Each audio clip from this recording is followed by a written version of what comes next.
This is an emergency announcement. Medical team to wonders. Rampage didn't wait for the custard to cool. Again.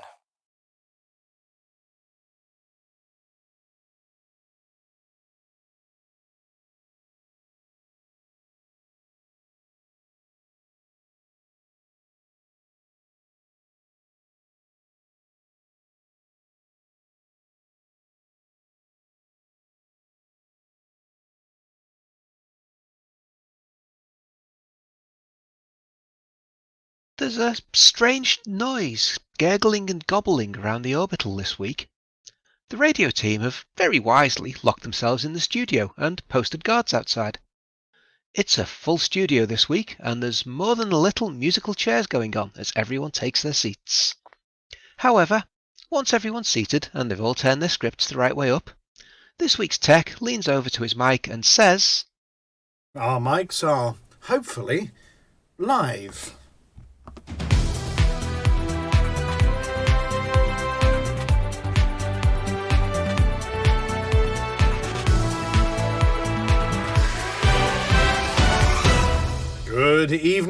Good evening, and welcome to Hutton Orbital Live. Yes, it's Thursday. It's us, we're here, you're there, and soon we'll be, as usual, attempting to give you the 0.22 light-year from the jump-in point perspective on what's been going on in the galaxy. I'm Rudolph Hucker, and I'll be your tech this evening. I wondered why I had to squint every time I read the news headlines. I mean, I thought it was just the font size. 0.22 light years. That's a long way. I'm Amelia Hawke, and later in the show I'll be experiencing one of the galaxy's rares yet again. I'm your apology officer, Mia Harkness, and I'd like to take this opportunity right now to apologise for everything you are about to experience. And I'm Juan Kerr, and I'm trying to get my head around there being twice as much BGS as there was before. But more on that later in the show. I'm Norma Snockers, and along with my voice twin Flossy, we'll be trying to work out if there are any CGs and bits of community news that we can shoehorn into this evening's show. And I'm Sandy Crevice. As Rudolph is on the decks tonight, I've got a week off from mashing the buttons. Whoa, mashing them? I thought we were supposed to saute them lightly. Anyway, on with some news headlines.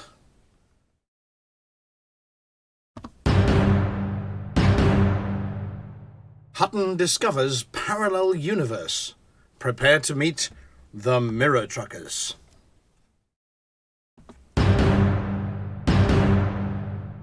Fishing trip goes disastrously wrong. Too Hot, Too Messy, Update 16. Gilya signature weapons, available once more. Boatload of turkeys run rampant through the orbital.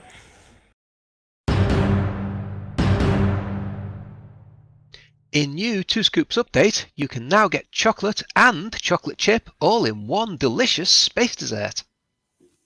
In Yamazaki, it's in the ducts.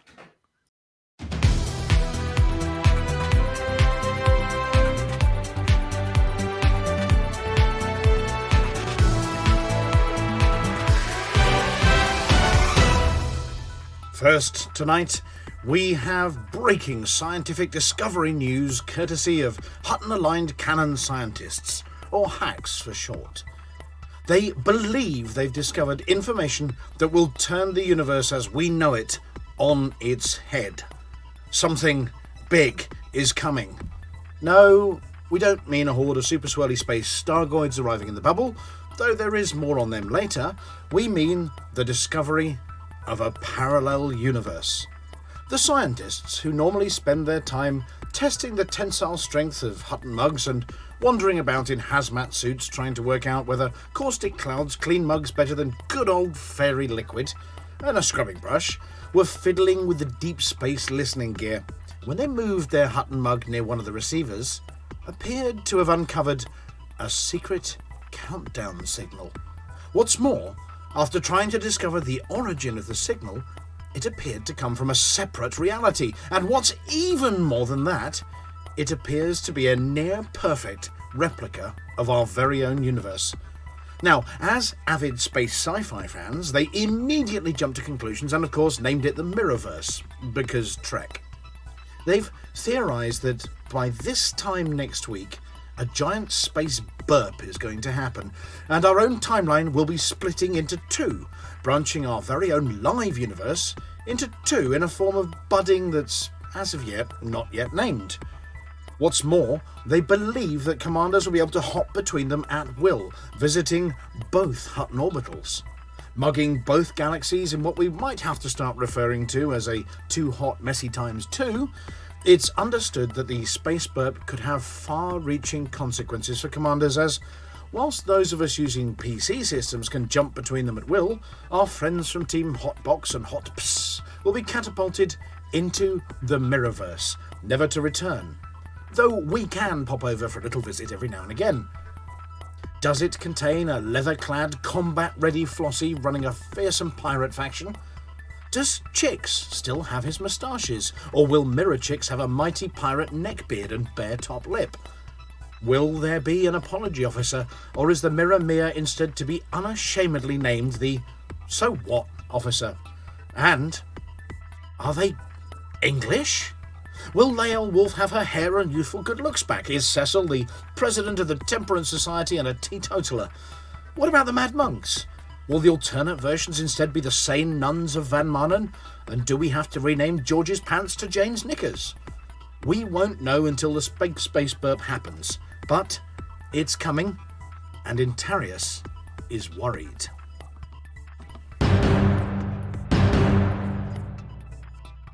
Who doesn't like a spot of gentle fishing? Okay, a lot of people. Mostly those who think yoinking a poor trout out of the water with a big hook through the cheek, when all it was doing was going for a little swim, is a little on the cruel side. Yes, even if you throw it back again for someone else to do the exact same thing next week so they can pose for a selfie with a little fishy and feel all superior. This doing the same mean thing over and over again appears to be a common trait amongst us humans. I know, said those in charge. I know. Let's stick a megaship with a megaphone in the path of an oncoming space swirly stargoid thing. Gulp. Yoink. Dark stops for a selfie with a little human fishy in a tin can, before throwing it back, looking a little worse for wear.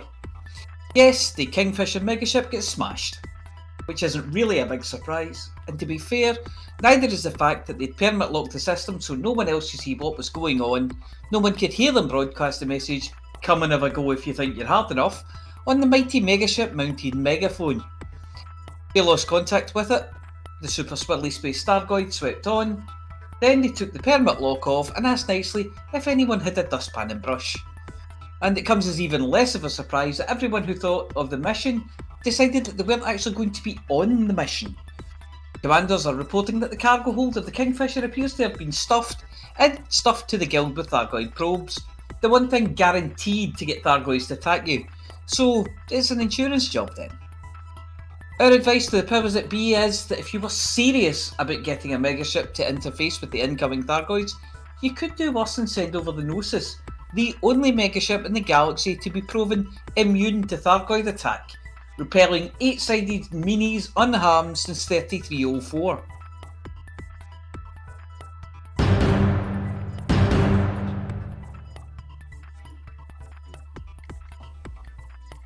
We have a station emergency. Commander Chix has accidentally flushed himself out the airlock. Quick, presenters. Is anybody able to pretend He's just crawled back in. Oh, he's back in. He's back in. Yeah, Totally we wound seamless. him in. It was on one of those. It was the plumber. lifelines. Commander Yeah. Chix, are you there? No, More importantly, can you hear us? he's completely gone. Quick, someone Yeah. take over. Volunteers, please. I'll do it. Too hot, too messy. The Hutton-led initiative to deliver Hutton mugs and Centauri Megagin to every single station in the galaxy has now been going for a whole 16 weeks. This week, commanders have continued to drop off mugs and gin and have done more than 38,000 times. Delivery numbers were good last week with over 1,800 deliveries. We've upped our deliveries, so up yours too. Remember, every mug counts and you may just win a real mug by taking part. 8 more commanders joined the effort in the last couple of weeks, taking the total to 237 pilots, spread across 77 squadrons, and of course, more are always welcome. Naturally, Hutton are blazing away at the head of the squadron leaderboard, delivering a collective tally of 16,000 deliveries. The Winged Hussars are in second with over 2,000 muggings, and the Paladins are holding third with over 1,400. Wait, just a minute. I want a script. I want a script. I'll fight you for it. Anyway, that guy Chix is still out in front with over 3,200 mugs and delivered. Some say that he's turned off the heating to deliver mugs faster. However, he's been chased down by Waller81, who has been tussling with them for a week or two, but has finally pulled clear with over 2,600 muggings. Commander Mouse 8287 hasn't moved for several weeks and is now in 5th after being passed by Infinite Dreamer, and 2 more commanders joined the 1000 Club this week, LDSK and Poper Rap, taking the membership of that exclusive club to 7. How do we know all this? Well, because it's tracked by the marvel that is the Hutton Helper and updated live on the Too Hot Too Messy event page at hot.forthemug.com/hotmess2. Apart from the glory alone, there's an additional incentive in the form of a chance to win a real-world, handle-the-right-way-up, Velcro-free mods-preventing Hutton mug that you can fill with tea, gin, or whatever you like as you happily take a Hutton mug to where no Hutton mug has gone before. Any commander that delivers 10 mugs and gin in a week will be entered into that week's draw to win a real Hutton mug. Unless you've already have one, of course, in which case you'll already been immunised against mods. 15 commanders have accomplished this so far, so you can see a little golden mug next to their names in the top commanders table, and keep listening for this week's winner to be announced in the banter bit after the news. How do I join in the fun, I hear you ask? Well, first you need to sign up by downloading the Hutton Helper from hot.forthemug.com/download, where your mug and gin deliveries will be automatically registered for you by Antarius's abacus-wielding hamsters.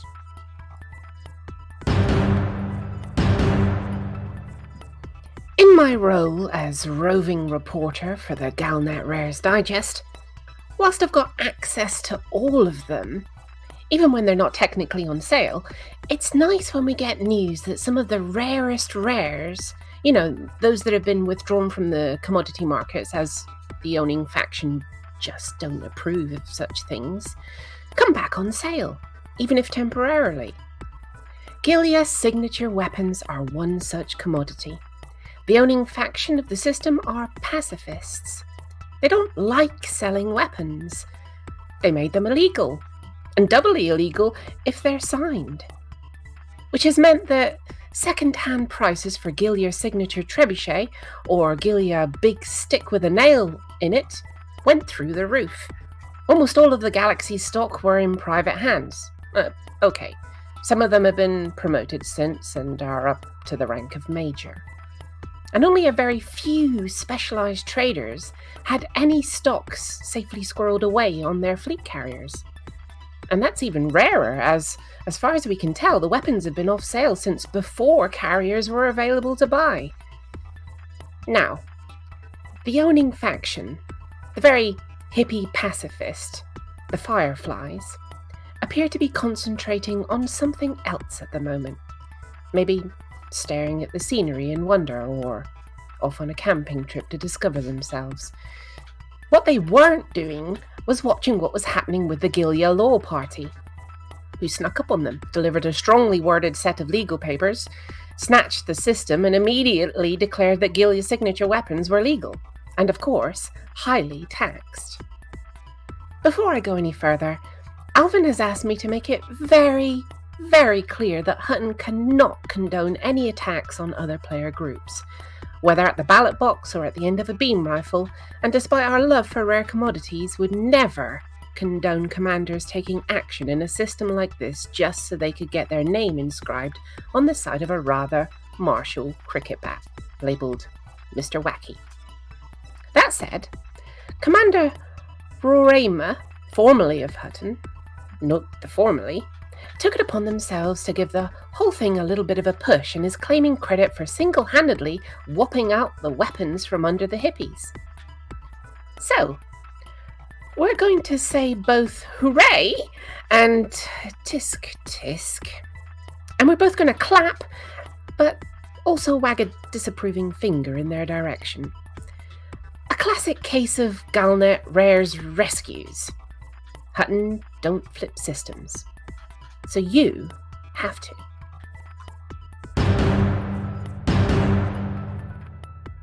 If you were wandering the orbital earlier today, you might have heard a strange gobbling noise.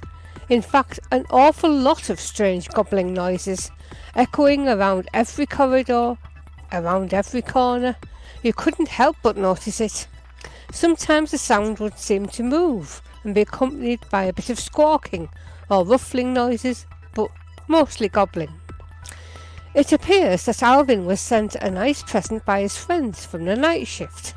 A Type 9 had pulled up outside the station window, flashed its lights a bit, and then flew the obligatory safe distance away from the orbital before dropping gift-wrapped canister after gift-wrapped canister.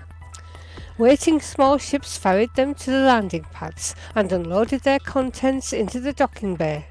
With no external markings on the wrapping paper, it was brown, and the delivery note completely illegible, customs officials broke open the canisters very carefully. And that's when the tide of gobbling commenced. It got worse when the security detail of Norma's Bog Spaniels were dispatched to the scene of the incident, as there was then gobbling and barking and squawking and the sounds of really big fight. Communications teams studied the footage of the delivery Type 9 for any clues as to what the night shift were up to, and managed to determine that the flashing lights were indeed an ancient Earth code which read dash, dot dot, dot dot, dot dash, dash dot, dash dot dash, dot dot dot, always contending a dot dot dot. Thank you, Mia.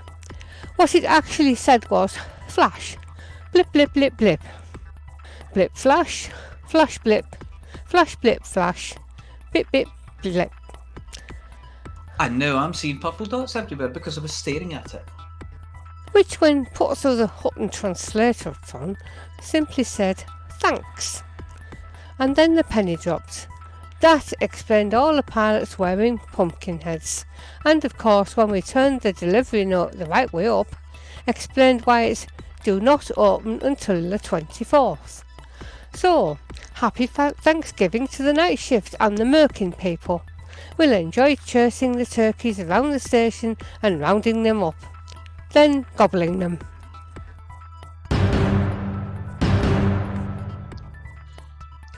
With all the talk earlier in the show of the Mirrorverse, and whether Mirror Dead Meat GF has been renamed to Thriving Kale One Night Stand, there was another important announcement as to things being different next week, and this one is a biggie.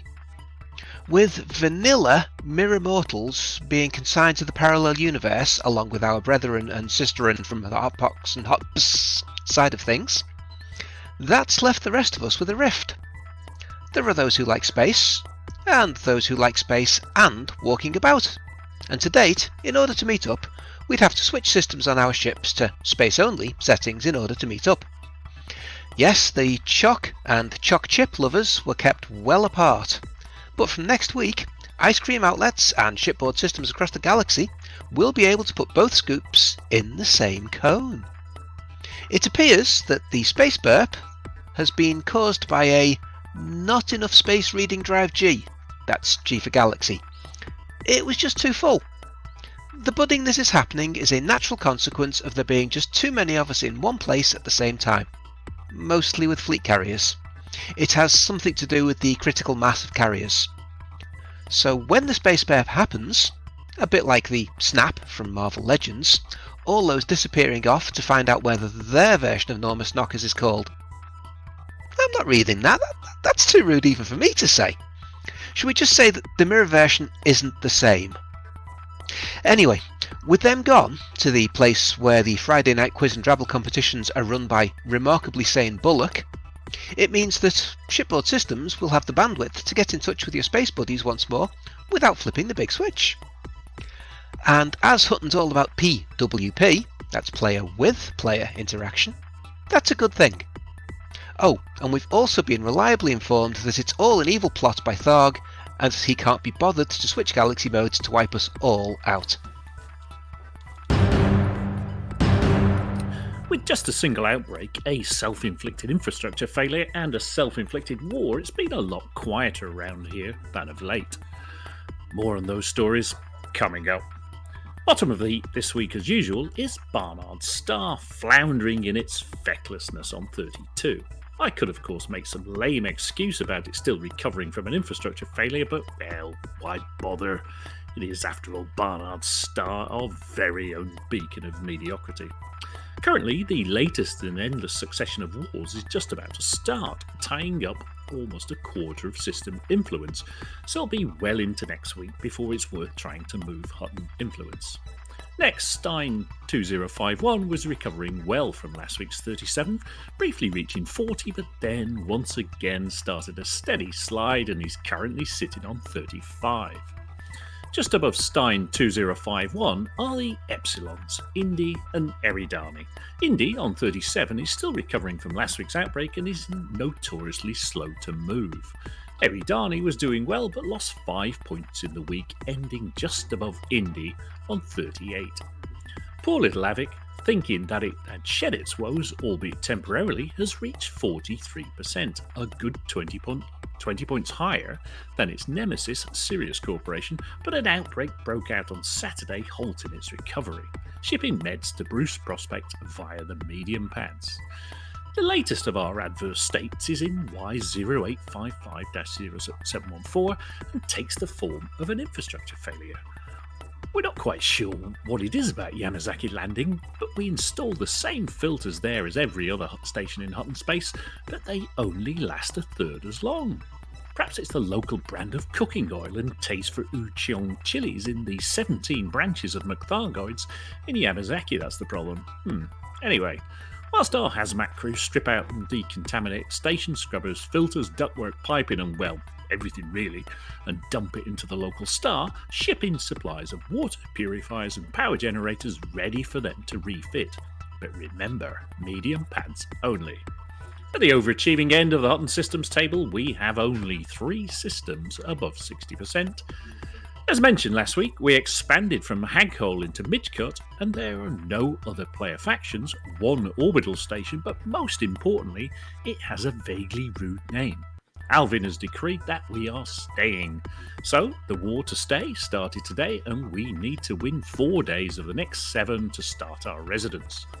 Priorities this week are, if you want to truck something, ship meds to Avic to relieve the outbreak, ship water purifiers and power generators to Y0855-0714 to relieve the infrastructure failure, and then after the weekend, boost Barnard's Star and Stein 2051. If you want to shoot something, win the Bush War in Mingecut.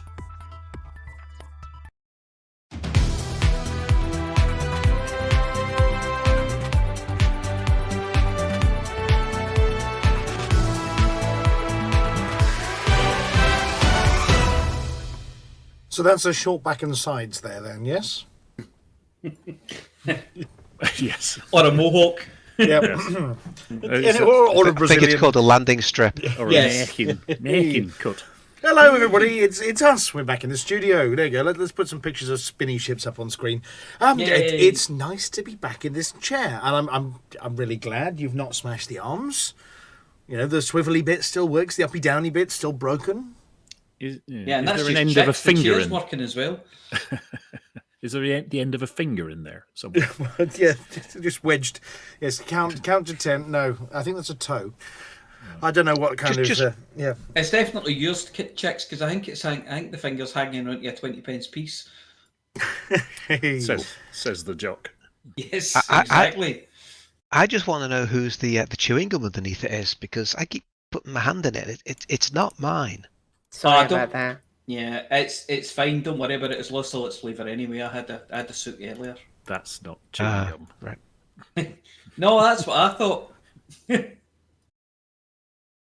Anyway, I'm just sort of glancing at my script there because there's somebody says, "Oh, put this image up," and I goes, "I didn't read ahead, did I?" And so I'm just lining it up and realised, is it supposed to be sideways like that? Oh, it's the right way up. Oh, right, left to right, yes. No, because the one you put up earlier was top to bottom, pointing down. You see, but this one's in left. And is it auto rotated, or is it supposed to be left to blame right? Chix then. I'm not seeing anything upside down. Commander Chix, tell us, is it supposed to be looking rude from left to right or from top to bottom?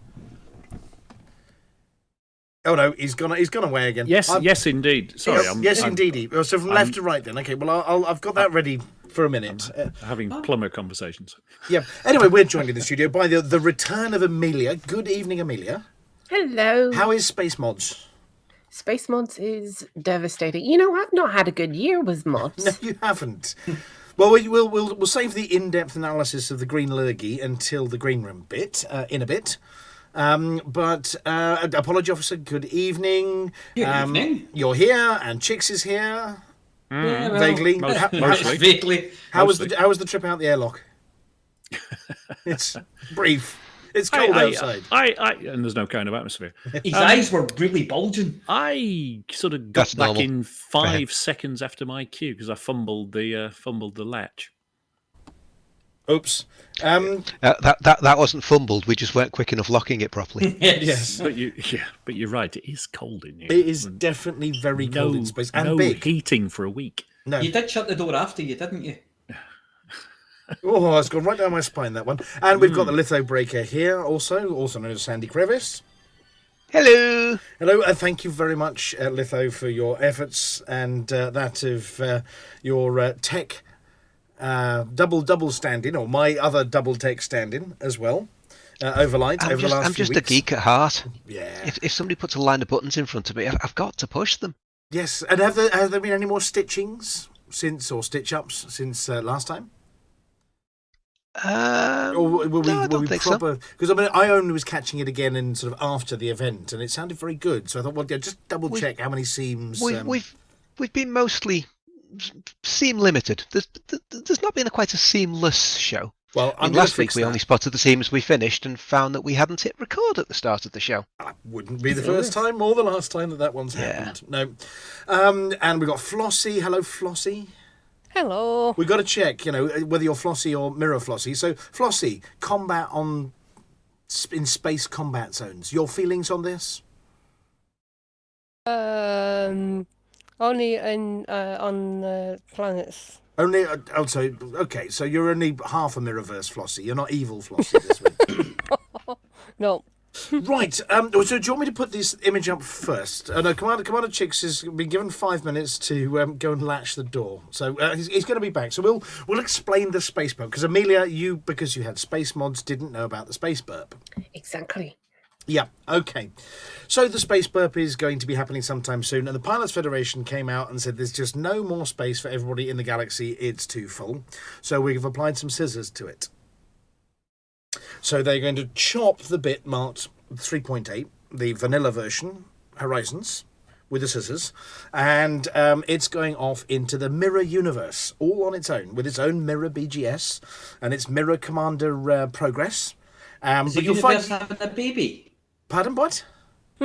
Is the universe having a baby?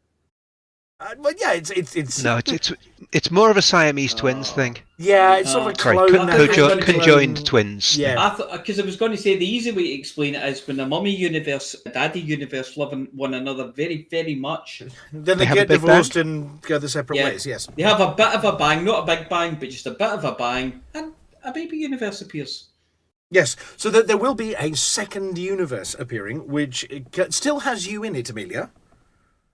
It's just Amelia from that day is in it. And if you don't go and visit, that Amelia gets up to things on her own that's got nothing to do with the real Amelia that's doing things here, if that makes sense. That does not make sense. Basically, a carbon copy starts, but it doesn't go anywhere until you do things in it. So you can go there and do things, or you can come here and do things, but the two aren't connected anymore. So Hutton will have two influences. If you do things there, it doesn't affect here, and if you do things here, it doesn't affect there. Okay, so if I went to the mirror universe Yes. and I handed in 1 billion credits worth of ore, could I Then bring you're- that 1 billion credits back with me? No. Nope. Because they're mirror credits. They're mirror credits, yes. Oh. Right. So I think they described it as because people still love certain bits about the old universe, the vanilla universe, that flavour that used to be like some of the canyons on planets are much more pronounced in that one. And people do love visiting it, and so they've said, well, you can still have it. It just has no effect on the real universe. It's like a simulation of the real universe minute. we're in here.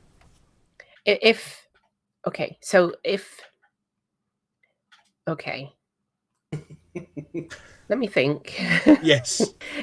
The current me, am I still me? You're still you now, but next week there's going to be you and mirror you.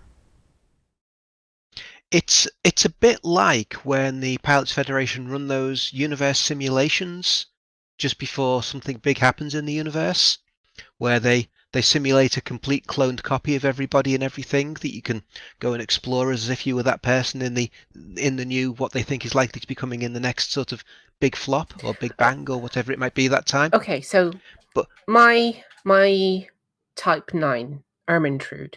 Mm-hmm. There's going to be 2 Ermintrudes. There will Oh, be yeah. two There'll be Ermintrude and Evil Mirror Ermintrude. Evil mirror Ermintrude. Will she still be pink? Yes, but it'll be evil pink. But Yeah, if evil if pink. Ermintrude Like baby goes pink. purple in the real world, Ermintrude will still be pink over there. Just Right. so I can clarify, are you asking Vantian about colours? Yes. Skeletor Well, but wears this is- blue. Will it be the same Yeah. colour in the mirror universe? Yeah. No, all Skeletor grey. wears blue. All grey. Yeah.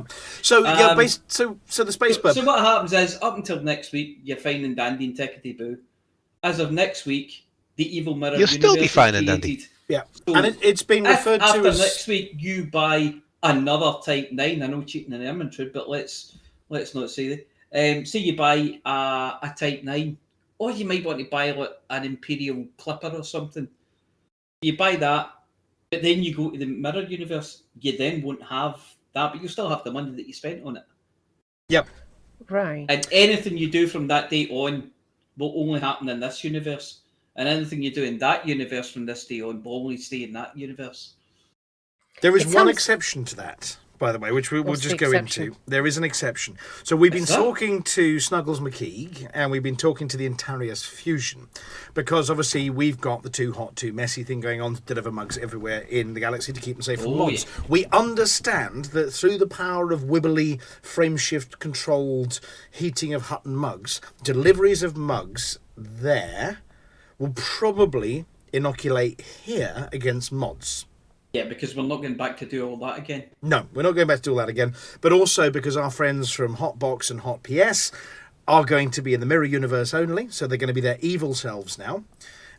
So they can still deliver mugs over in 3.8 in the vanilla mirror Commander universe. Silverland has said, all I can hear is the narrator from Soap saying, confused, you will be. Yeah, After yes. this week's edition of Hutton News. Anyway, mug deliveries, we're going to work on mug deliveries still count in the mirror universe and the real universe, and that's the only thing that does.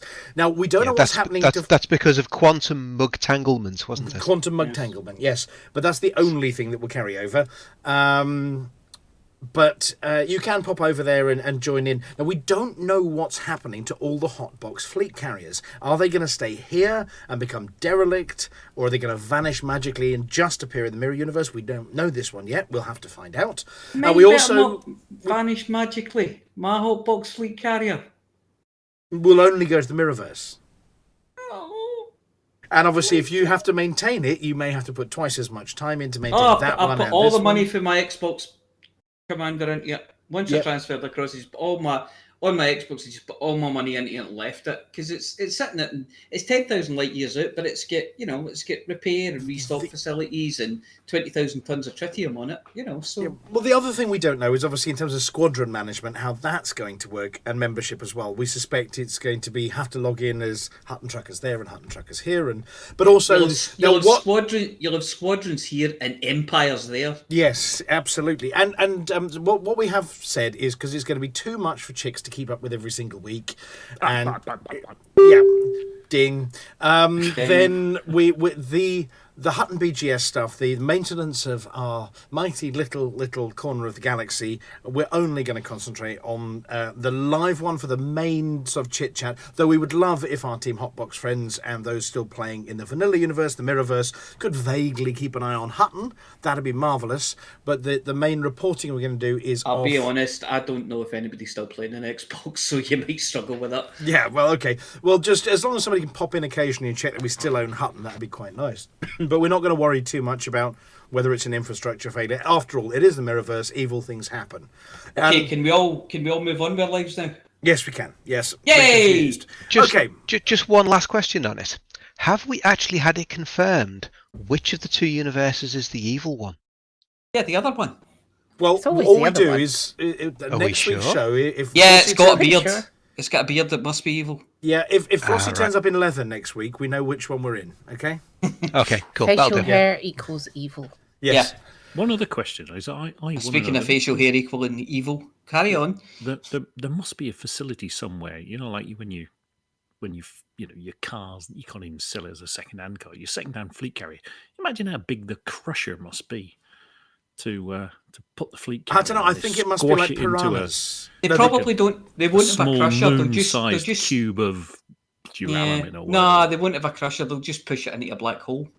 Will there be an evil Hutton Orbital Radio? Well, that remains to be seen. Yeah, another one, yes. Right, no, Commander Chix, now that we're back, I've got that image. We're sort of back. Yeah, we're sort of back. The noises in there.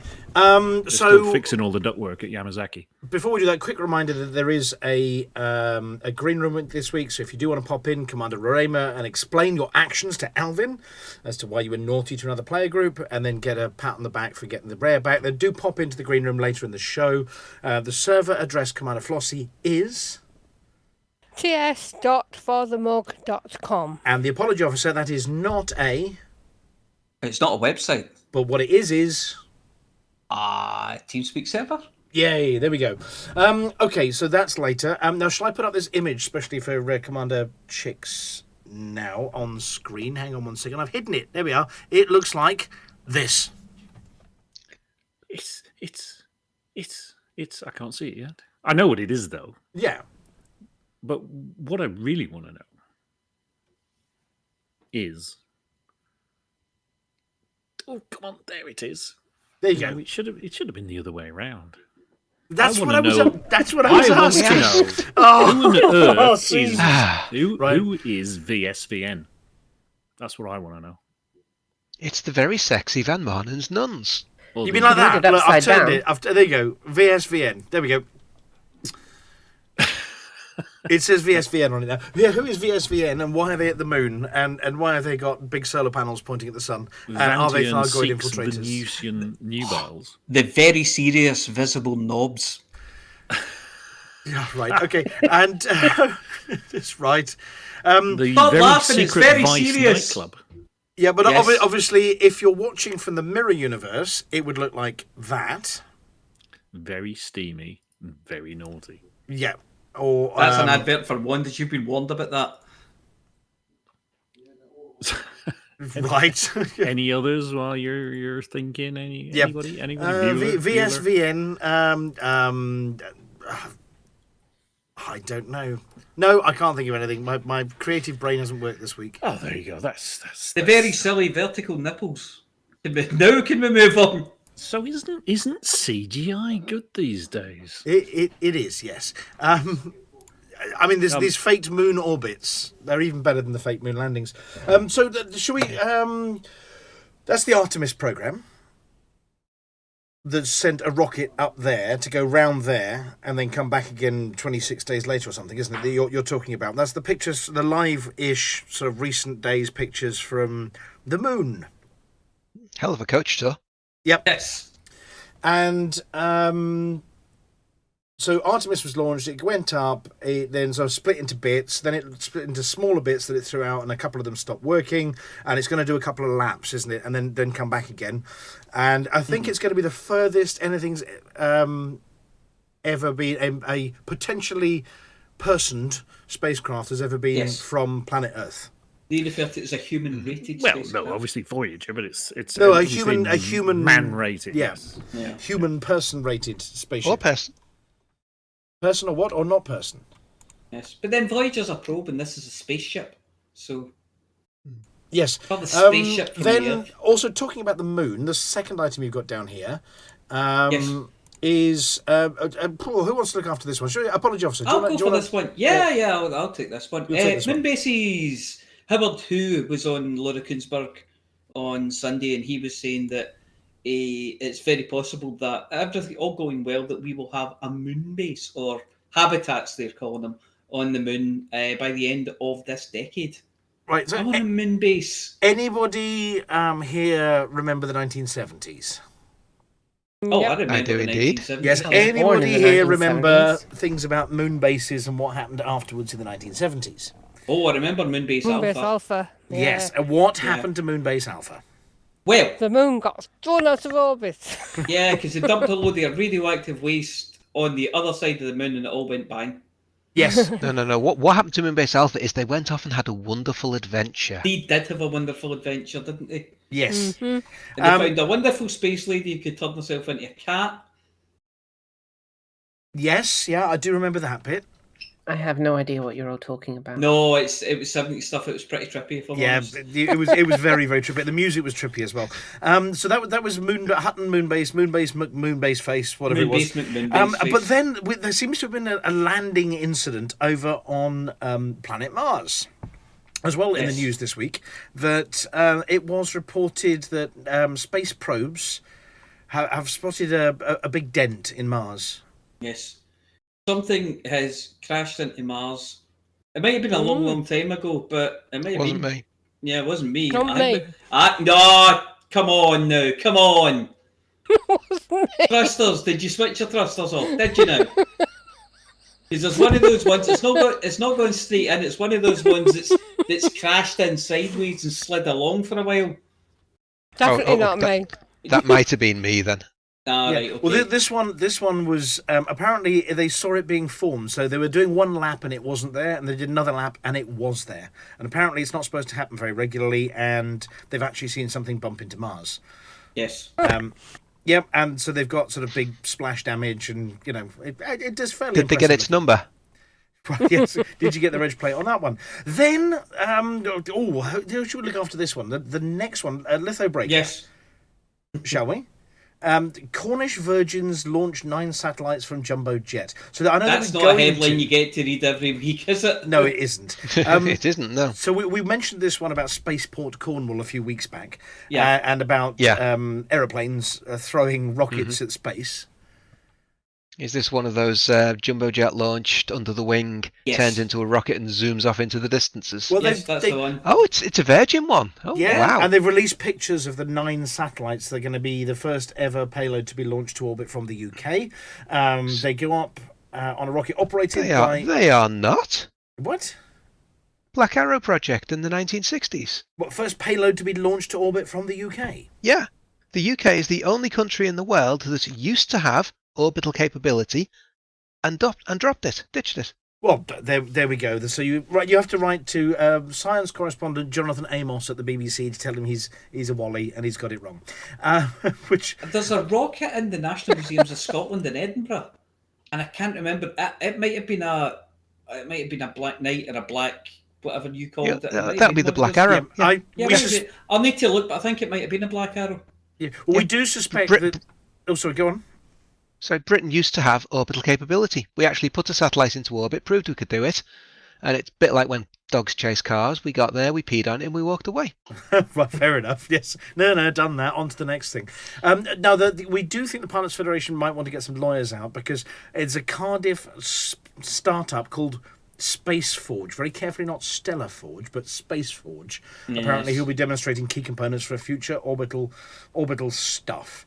Anyway, so that's that one, and then we got now. This? I think we know who we're coming to for the next one, don't we? Yeah, you can read this headline.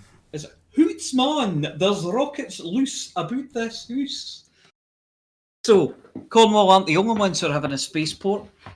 We're getting one up in Scotland as well. Confusingly, in Sutherland, which isn't in the south, it's in the north. Pretty much. So is this one for launching the deep fried payloads? Deep fried payloads, that's exactly it. Yeah. Deep fried Mars bars into orbit. So they're going to have a spaceport there. They haven't actually built it yet, but they've got permission. They've got the kind of planning permission and things to build it now. I had a look at the rough site on Google Maps, and there's nothing. Well, there's a ruined house with no roof, and then wilderness and mountains. Well, there's a few locations actually. So that's near Tongue in Sutherland. That's near Tongue. Yes. But there's also the Shetland Islands are looking at the Saxevord spaceport. Oh yeah. And they're going to add 3 rocket pads to Lambertness Peninsula in Unst. Unst, yes. Unst. Yes. Apparently, we're leading the way in space sector jobs growth. Yeah. Well, Scotland is. You say we, but it's Scotland. It's still North Britain for a while yet. It's still North Britain. It was a legal North thing. Britain. Yes. Oh, I forgot. Sorry, I forgot we were using Murray's Law. right. When it's good, it's British. When it's bad, it's Scottish. That's right, yeah. Yeah, absolutely. I was a fool for not realising that. The way around. Right, now somebody's written down Artemis. We've done that one. And then Earthrise.permitlocked ... Yes. That wasn't me. That's Chix all over it, that. Yeah. Well, Chix has been permit locked, which means he's silent again. He's probably castigating his boiler engineers again. And he's also written Snoopy and Sean. Snoopy went up in the Orion Snoopy's capsule. Snoopy's in the Orion capsule, and Sean is in the ESA service module at the back of the capsule. Ah, right, okay. So that's our space news for this week. I suppose I ought to look earlier and put these actual web pages up on screen as we're looking at them. But hopefully for those of you just listening, we've painted a suitable picture of mad Scottish and Cornish rocket engineers blasting things into space and Snoopy doing backflips in a capsule. If you want a job in space, come to Scotland. Yeah, absolutely. But definitely don't go to what is it? VS? No, it's not NASA. It's that one. Yeah, the one we put VSVN. VSVN. That's it. Wasn't one of the Apollo craft called Snoopy? Oh, I don't. One of the landers was called Snoopy. Yeah, I think it was Apollo 10. Yes, yeah. Right. One of them was called Snoopy. Well, the one Apollo 11 was Eagle, but one of them was definitely Snoopy. Well, it looks like we had Sean back sorry, not Sean back. I'm reading the script. Chix back briefly there because I saw his mic light come on. Can you explain permit locked ... Well, in the current version, whether it's the evil universe or the current good universe, of course, the moon is permit locked. So it is. I'm just wondering what if this particular vehicle or its subsequent missions had something to do with permit locking the moon. I mean, what the hell? Maybe that's the issue of the permit lock. But to be fair, if you land too many things on the moon, it will hatch. Or has anybody considered that it's possible the reason it's permit locked is because it actually is made of cheese, and as we all know, there is no cheese in the Elite Dangerous universe. Well, there is. There's Gnosis. Yep. Avian cheese. Avian cheese. Yeah. I've got an advert for that on my fridge. Hey, yes, and I've got a block of it somewhere as well. I've got an advert for that on my PC. Yeah. Right. And then the Snoopy and Sean, but I think we covered. So, a green room reminder, don't forget green room in a bit if you want to. If not, we'll just chat to each other like we are at the moment. But anybody got the drum roll button? Because I haven't got a drum roll button. This week's Too Hot, Too Messy mug winner is Zen Zob Krell. Congratulations, Commander Zen Zob Krell. Sounds a bit Klingon to me. Yeah, and so what does Zen Zob Krell have to do to claim their Too Hot, Too Messy Hutton mug? You've got to sell... No. What did they do? What do they have to do to claim it? Oh, sorry, to claim it. Yes, they have to send an email to itookpart@huttonorbital.com. And obviously prove that you are you. And prove you are you, and give your details. Yeah, a screenshot of your name in the cockpit or whatever. Usually what I'll ask for is a photograph from inside your cockpit showing your commander name, and that's enough. And do we have any outstanding ones that have not been claimed yet? Do we know? We do, and I have been trying to get these people, but I can't message them via anything. Via anything. Just can't message them at all. So we have Commander Groove Champion, and Commander Corwin Starcatcher. Still outstanding, still haven't claimed their mugs. Right, so here's a mission for anybody listening. If you want to find these people, try and sling them a friend request in-game, and then hunt them down to give them a mug, and let them know they need to report to Hutton Orbital to claim it. That'd be marvellous. I suspect at some point they've been signed out at Hutton Helper and never signed back in again. I tried sending a message through the Helper, and I can't do it for these people. They could be using the online version. Could be. That's a possibility, but you still, yeah. But this week's winner is Zen Zob Krell. Just before we do the next bit, I don't know whether we covered it, but in the Earthrise note, famously in 1968, Christmas 68, Bill Anders on Apollo 8 famously took the Earthrise photograph. And so it was a bit of a no-brainer that Artemis would take a similar picture, but because Artemis is further away from the moon, they took it, but it doesn't look anything like as Apollo, very close. So, of course, the moon fills. It was more like the pale blue dot in there.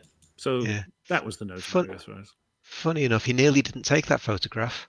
Yes. It wasn't on the list. It wasn't on the schedule. He was busy snapping shots of the moon when he got a tap on the shoulder, and they pointed to the window and said, "Take that instead." And the whole, not the soundtrack, but the sound recording of the voices going, "Hey, look at that! Look! Pass me that camera." And the whole thing, if you've never heard it, is quite. And we always say it's when we discovered the Earth. Well, there you go. Right. Over to you. Right. What do you call a fat anteater? Gerald? Jeff. A lardvark. Aardvark! Aardvark!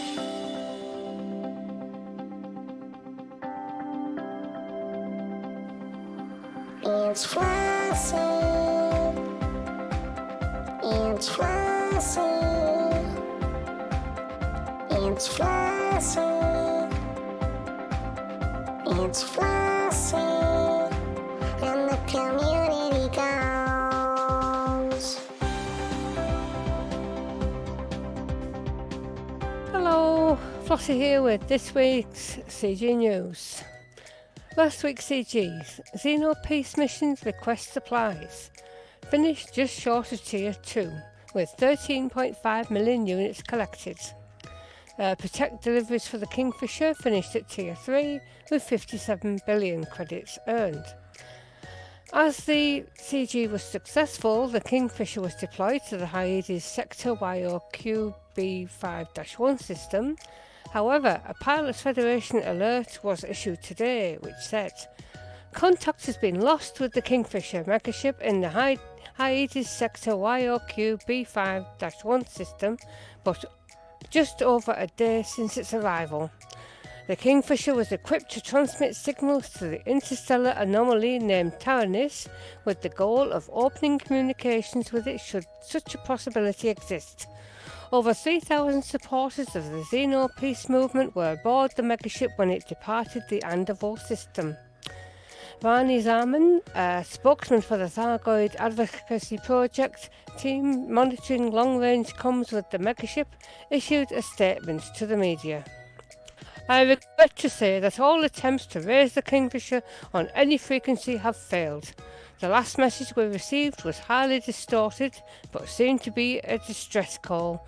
We are asking for immediate assistance to locate the megaship and provide whatever support may be needed." The Federation responded by cancelling the temporary permit restriction to the Hyades Sector YOQ B5-1 system for all vessels except fleet carriers. This permit was arranged at the request of Congressman Dalton Chase, who played a key role in procuring the Kingfisher megaship for use by TAP volunteers. With access to the system reinstated, federal investigators have been dispatched to assess the situation.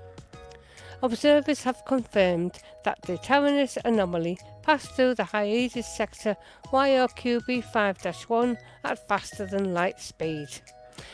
As with the other rogue signal sources, Taranis continues to move towards the core systems. With And this week's 6Gs with update 14 coming on Tuesday. Do you really need me to tell you there'll be no CGs next week? Well, for Odyssey and 4 anyway. Sorry, there won't be any more ever for 3.8. And that's it for this week's CG News. Flossy told you what to do.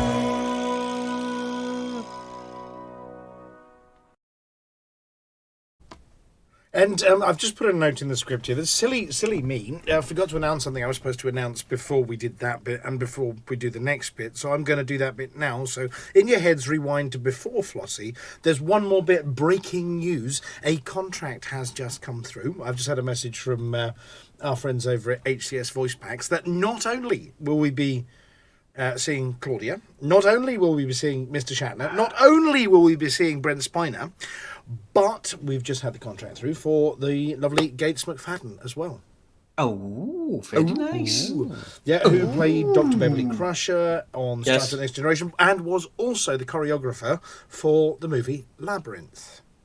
The Dancing Doctor. So there you go. Yep.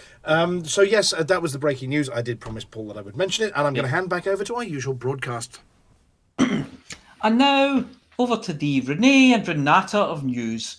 Save your news, my darling, save your news. It's Beetlejude and Witherspoon with the Galnet News Digest. Galnet News Update, 24th of November, 3308.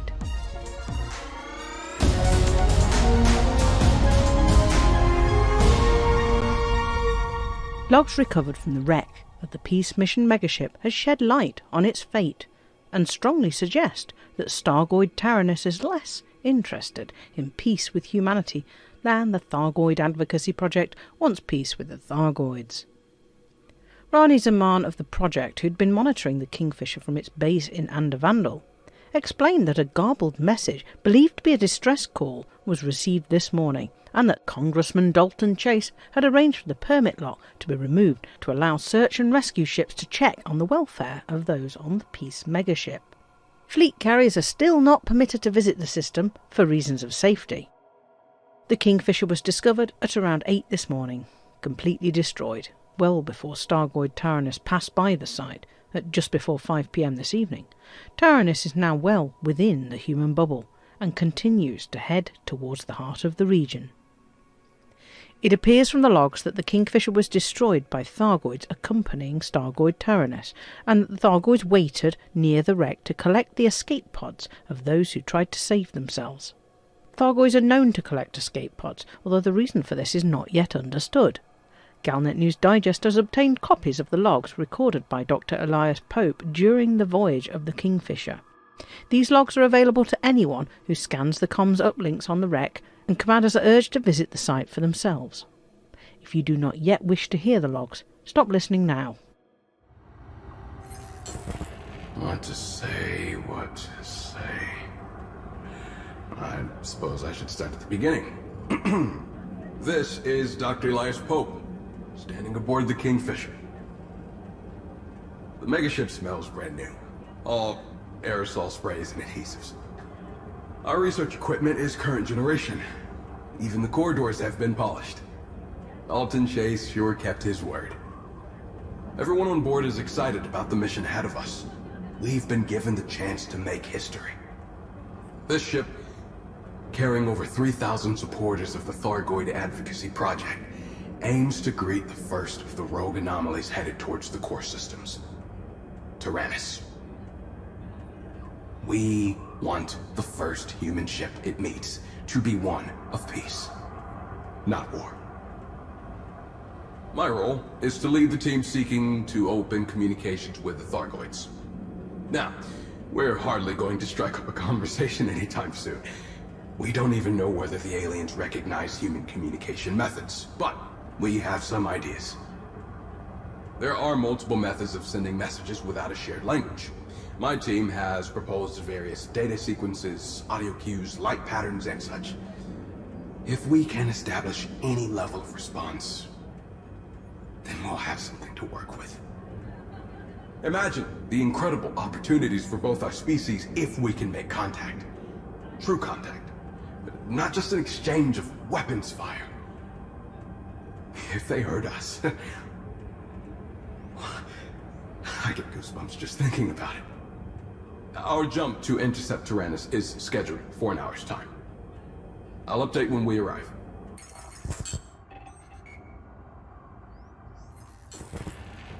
We've reached our destination in Haiti sector YOQB51 and started our observations. So far, we've been unable to make much headway. The Tyrannus signal has decelerated, but our calculations indicate it will still pass us by at a velocity too fast for any meaningful contact unless we get its attention. We're transmitting algorithmic comms, binary encoded hails, and a series of harmonized whistles that don't occur naturally in the galaxy's electromagnetic makeup. To little noticeable effect, I should add. Our readings confirm Professor Palin's theory that the signal source is massive. If our estimates are correct, Tyrannus dwarfs any man-made starport. We remain hopeful that the signal has a non-military purpose, but we cannot ascertain its motives through long-range scans alone. Mood aboard the Kingfisher is apprehensive. I believe it is dawning upon the crew that while we truly wish to make peaceful contact, Thargoids themselves may not be listening. I have to admit, I'm beginning to wonder whether we made the right decision by coming here. If only we had a sign that our efforts meant something.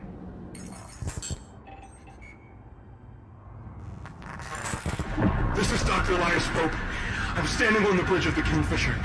If you're receiving this transmission, we need federal authorities to cancel system access restrictions. Send help immediately.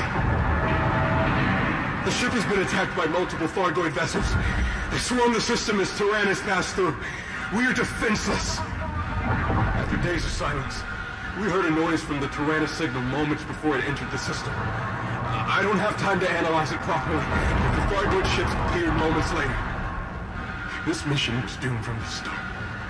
We hoped they would listen, but I don't know whether I should use one of the remaining escape pods. The helmsman claimed they saw others that were jettisoned being collected by Thargoid ships. My assistant, she's praying to a god she doesn't believe in for a miracle that can't happen. I'm thinking of joining her. It wasn't supposed to be like this.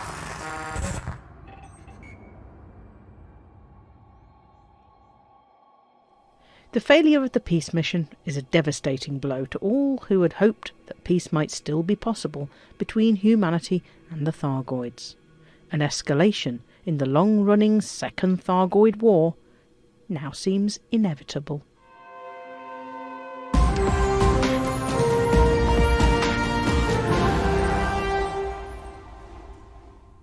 Oh, that brings back the memories. Him with his magnificent bosoms and her with her luxuriantly appointed moustache. Thank you, Commanders Beetlejude and Wotherspoon.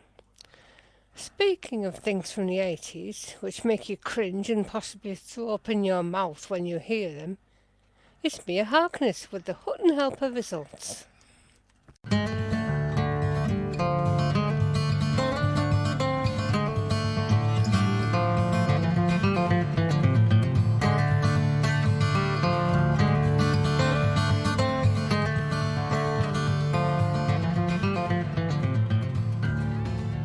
Welcome to the Hutton Helper results. The Hutton Helper results are sponsored by the Hutton Helper, the only third-party resource to come with a free pack of Iron Brew flavoured astronaut ice cream.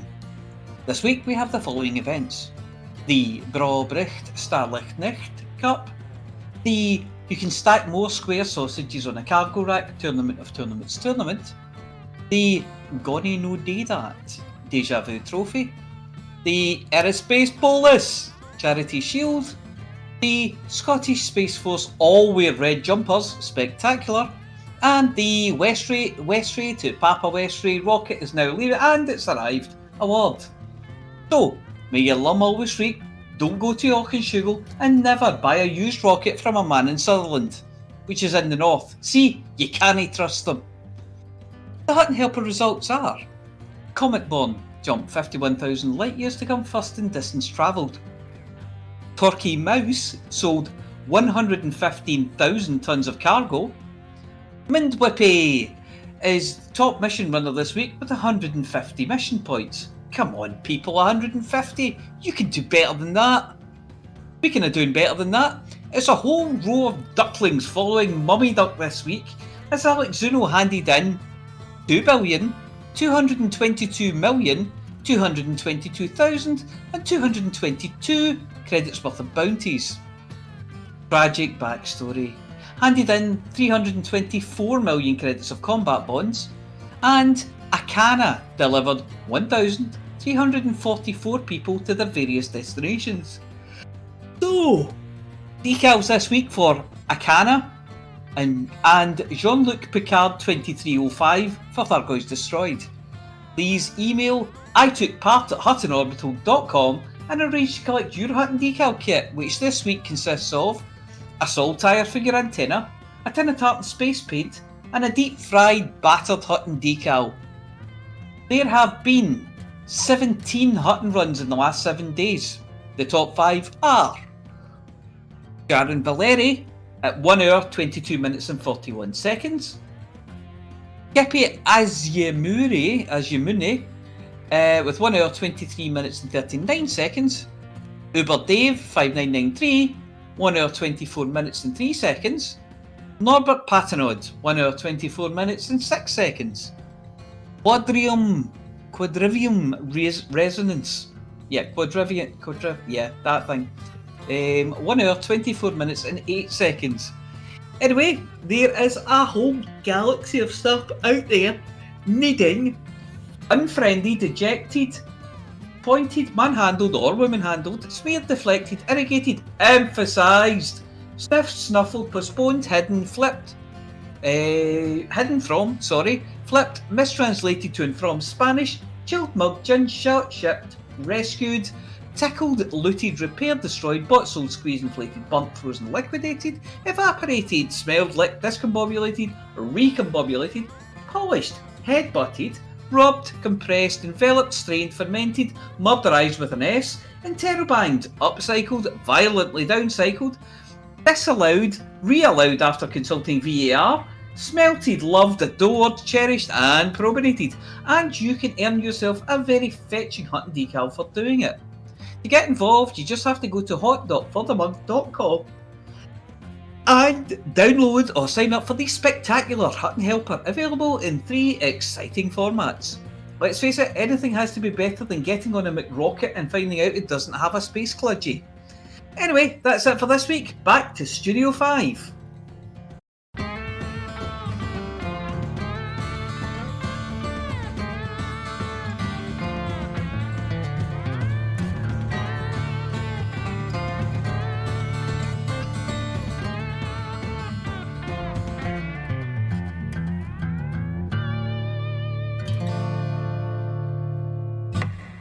Thank you, Mia. And now we go over to Amelia Hawke for this week's Galnet Rares Digest. Good evening. This is Amelia Hawke reporting for the Galnet Rares Digest. We try all the galaxy's rarest and most dangerous commodities, so you don't have to.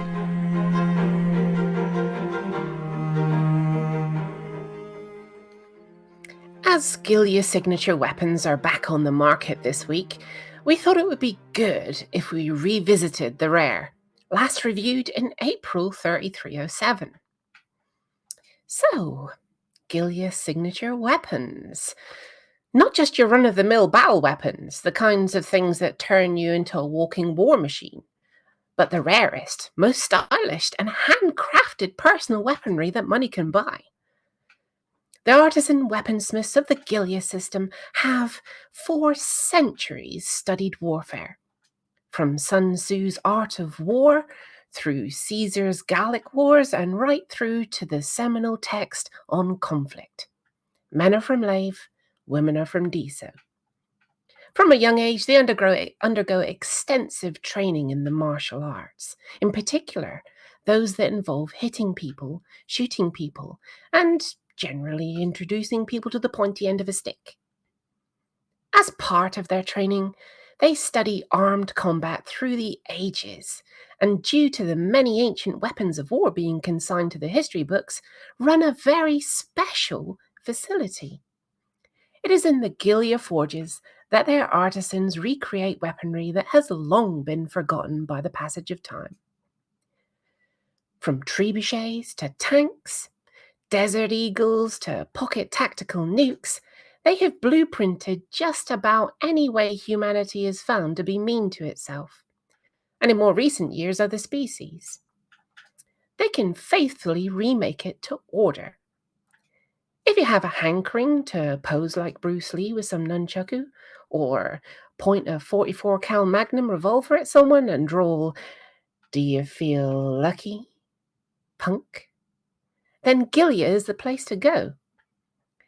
These replicas aren't what they sell on the rares market, though. A Gilya signature weapon is something handcrafted customer by customer and tailored just for them. Re-engineering ancient weapons using modern techniques, they can make you your very own plasma Kalashnikov, or a claymore with an atom edge capable of cutting everything up, to and including the atmosphere in a room. If you want a Desert Eagle replica that fires lasers but doesn't look like a laser gun, well, you see Gilya. You want a big prehistoric club with a flip top containing a wealth of handy gadgetry and a pop-out talking robot bird, and you want it in genuine wood effect titanium, well, they're your people. Each weapon is handcrafted to your exact specification.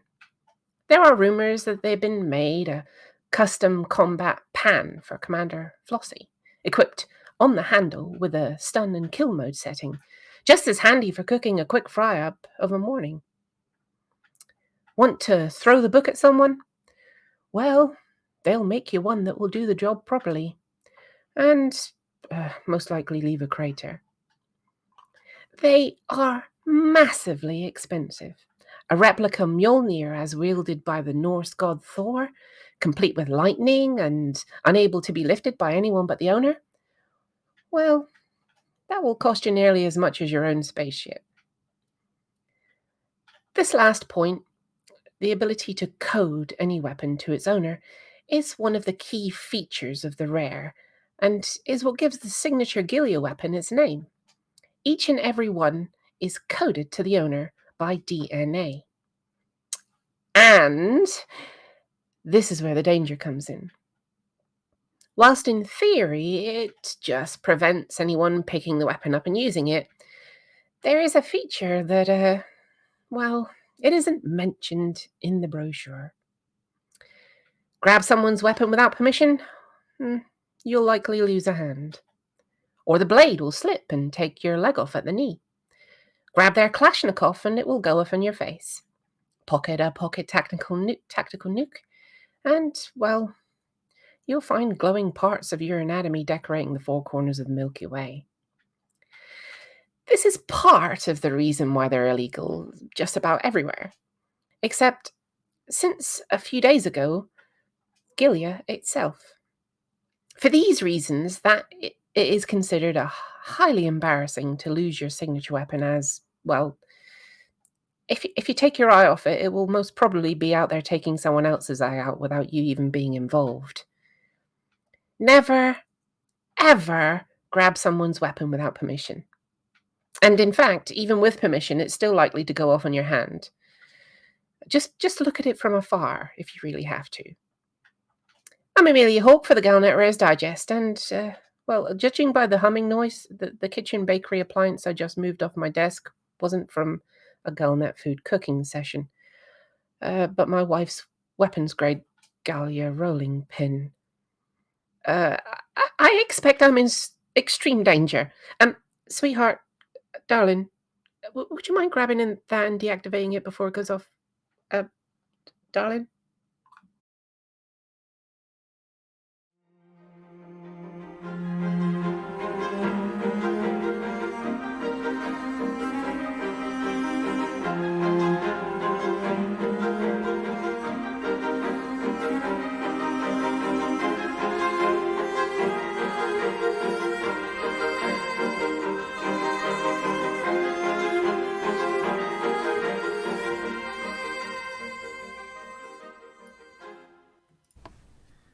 Thank you once again, Amelia. Oh, I liked that one when you did it first time. I do like that one. It's weapons grade. It's a classic. It is a classic of the Galnet Rares Digest, that one. And of course, as they're back on sale this week, if you haven't ever gone and bought yourself some signature Gilya weapons, then you can go right now and get some, because the rare is back on sale. That was an interesting way to finish it. Darling, would you please deactivate the rolling pin before it destroys the house?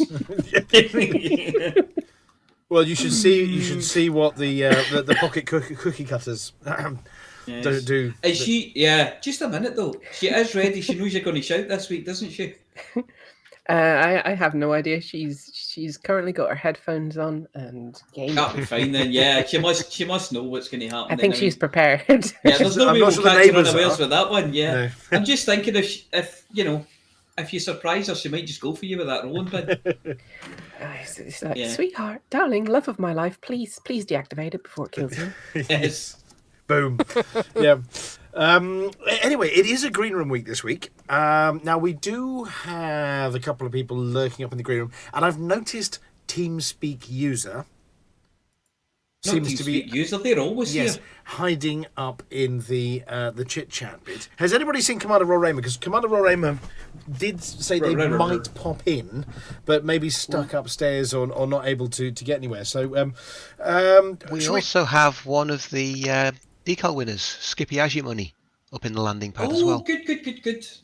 Skippy Who is a new name that I haven't seen around previously, which means they may not know they're meant to go down to the broadcast room. Sorry, to the green room. Why don't we just? Can I get somebody with a key to go and just go and have a chat with either of the people up there and just check whether they are real? So just drag them into the bar or something. And Skippy's just leapt into the green room. Right, Skippy's been listening. No, he was dragged by the. Was he dragged? Dragged by the tail. Well, can I tell you what? Before we go over there, just in case they don't want to chit chat, can somebody just pop up to the green room for me and just do a quick thumbs up check that they're all happy to talk, and then pop back down here, and then what we'll do is we'll drag them all in here in a second. But so if somebody can pop in there and check, that'd be marvellous. Quick volunteers. There we go. Commander Chix has twirled his moustaches and headed off there. So yes, we're popping to the green room. If you are listening and you do want to come and join us, then if you pop to TeamSpeak server ts.forthemug.com and jump into the bit marked green room, we will grab you and drag you and make you talk to people. Now, did somebody have a link to the magic tool?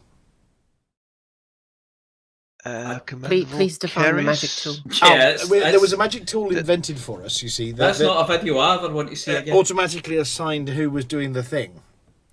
It's similar to that rolling pin. Yeah, a bit like the rolling pin. Well, it's mixed results from the green room. Yes? Oh. Some are with us, some don't appear to know what's going on. Oh, right, so put the ones who don't need to know what's going on back That's where a normal day then. Yes. Are they happy to come and join us, I suppose, was the question. Well, I couldn't really get a lot of sense out of them because they were still listening to Amelia because the feed there is still going. Right, yeah, I'll what the hell's going on? Why is this guy interrupting the I am here, I am Rares there, Digest? I am everywhere. Yes. Well, should we grab Aiden and Valkyrius anyway? Yes. And then I will ping Commander Rorema. And I think Skippy was kind of Rorema's there. just confirmed in chat that he is TeamSpeak user. Oh, he is. So in which case, drag Rorema down and Aiden and Valkyrius into and Skippy was making sounds, so something about Timmy falling down a well. Oh, no, that again. Sorry, wrong Skippy. No, that's the wrong Skippy. Well, here we go. Look, I've dragged three of them. What do you think? Should we drag Skippy down as well? I think we drag Skippy down. Yes, they're in the green room, Yeah. They were dragged in there forcibly, to be fair. Yeah, this Skippy isn't a kangaroo. This Skippy's a beer can. Oh, right. There we go. We got the magic list has happened. Excellent. Skippy, just we've randomly dragged you into the Hutton Orbital Live green room to say hi to people. Are you there? And in a little bit, are you happy to say hi to everybody, or have we just unceremoniously dragged you into somebody else's fun and games? Yeah, No, we don't seem to have a Skippy. So let's put Skippy back, shall we? Where Skippy's safe. There we go. Sorry. There we go. Skippy's gone. I just want to check. We have TeamSpeak user. I'm guessing that might be Commander Rorema. Oh, well, this is going really well. Yeah, we're getting the fastest green room ever. Seamless. Absolutely perfect. So, Commander Valkyrius, if your magic rolling thingy works, can you re-roll the rolling thingy? Is this the magic tool? Yes. Yeah. Well, I'm assuming it's not what you thought it was. Waving it around like that haphazardly. Here we go. Valkyrius has done You're going to have somebody's eye out with that. Right. Well, I think he's fixed it because I'm talking to Valkyrius twice. Hold on. That copy. Just as well. It's absolutely fine. I'm quite happy to. Somebody. There we go. It seems everywhere this week. Right. Well, I'm gonna attempt to follow the instructions and talk to the first person. Commander Rarema, I don't know if you're on push to talk or you've followed the instructions or anything. Are you there? Hi. Yes, I'm trying to say something. Ah, you are now saying something. I just want to check before we say hi properly. Have you done the tools options and turned off the auto voice volume leveling bit on playback? Because otherwise you're going to get deafened when I stop speaking. I love that magic tool. Yeah, the tools options playback and automatic voice there we go. Automatic voice volume leveling off. There you go. Are you back now? No, we've broken Commander Rarema. Oh, God. We'll come back. Who is next? Yeah, we'll come back. Right, so yeah. Right. Aiden, how are you? Or Aden? Hello. This is going well. This is all right. This is seamless. Right. I am so glad I'm not pushing the buttons this week. For those of you listening in BSL, yes.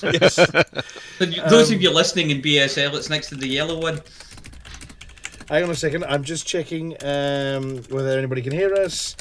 No, Aiden has muted himself. Oh, right. Okay, so we've broken two of them. I've done my bit. I'm finished for the night. Move on. Yeah, you're done. So, Flossy, it's your turn. Rarema did speak just before you briefly. Him. Yeah. Have another try. Hello, can you hear me? Oh, we can. Yes. No. Shut up, you. Right. Well, I'm going to go back then. Commander Rarema. Hi. Yes, we can hear you now. Good. I'm going to turn you up a little bit on the outside broadcast. So it was you that posted the message up a few days ago to say, "Oh, look, I can get the rares back online again," and we had to do a tusk. Yeah, indeed. Obviously, officially as Hutton, as it's owned by a player group, we sort of weren't allowed to promote anything. But we said, as long as you're not in the Hutton squadron, you do you. And then, of course, you did you, and it worked. So go on, tell us about when you spotted it, what happened. Give us the story. Well, I've been out sort of trying to collect rare goods and to put on my fleet carrier, just something to do, isn't it? And I knew from years ago that the Gilya signature weapons weren't available, which was pretty frustrating. But it was the system was controlled by the Fireflies, big player group, and I think to be fair to them, they tried to work out with Frontier a way that they could bring the rare good back. But Frontier said, "Look, them's the rules. You're a democracy. These signature weapons are illegal." So I thought, I really want to get my hands on these signature weapons, so I'll try and do something about it myself. And luckily, it seems that the Fireflies had possibly gone on holiday at that exact moment, because any minute I was expecting some pretty serious sort of blowback, which sort of never arrived, really. Yeah, so, it's a good thing. Obviously, you probably heard earlier Amelia's description of the signature weapons. Is there a personal favourite, the pocket tactical thermonuclear trebuchet, or do you have a particular one that is your favourite of what they sell? Well, put it this way, I wouldn't mind getting my hands on whatever their version is of the Manticore Executioner. I do like that weapon. Oh yeah, they must do a special one, even if it's just I don't know, monogrammed or something, especially with your name on the side of it. But so yeah, congratulations on achieving it. Obviously, it's not anything official of Hutton, and obviously your plans, should the Fireflies say, "Oi, that's ours, hands off." Well, I think that if they do sort of reappear in the game, assuming they've left, which I don't know, I haven't had any contact with them. But the good thing is, it is a game at the end of the day, and they are a big player group, so they should be able to claim their system back if they want to do so. And of course, that will mean that anybody who has taken this opportunity to get hold of some of this rare good, potentially you could be sitting on a bit of the gold mine in But definitely. future years. Have you topped off your carrier with plenty of them now, just in case? Well, normally I try and, if I do go on a bit of a rares run, I normally only buy 2 tons. But as I've put in all this work over the last sort of 20 days or so, I did buy about 24 tons of the. I thought you were about to say 24,000 tons or something. No, that would take a while. Yeah, we might have to send a message over to what's the East India Trading Company to say, guys, if you want to top up, now's the time to do so, because they seem to like hoarding. Well, it's interesting you mentioned them, because there was a fleet carrier next to the conflict zone when it kicked off between the Gilya Law Party and the Fireflies, and I did notice there was an East India Trading Company fleet carrier right next to the conflict zone. So who knows? Maybe they were fighting on the side of the GLP. I did notice that somebody on the forums had mentioned that they might be available again as well. So I think it has not gone without notice that you brought them back again. And are there any others that you know of that are still missing? There's a few that are blocked, aren't there, by different player groups. I mean, obviously not intentionally by them. It's just the mechanics of the game. I think Wolf Flesh is one that's been out of action for years, and Borostani Prosthetics as well. And I think also, what are the other ones? I don't know. There's a couple of others. But rumour has it that if you loot certain mega ships, you can get stolen versions of those rare goods anyway. I never saw that being the case for Gilya signature weapons. So that's made those a bit extra special. But those other ones, in theory, you can get by knocking off a mega ship, as long as you don't mind them being stolen goods, obviously. Yeah, I don't suppose you could possibly launder them through your own fleet carrier to legitimise them slightly, or whether they stay as laundered goods, or stolen goods. But congratulations, and it's always fun to have these kind of little missions, even if we can't do them officially because we can't be seen to be being mean to other player groups. And nothing personal to the Fireflies. It was all about the Gilya signature weapons in this case.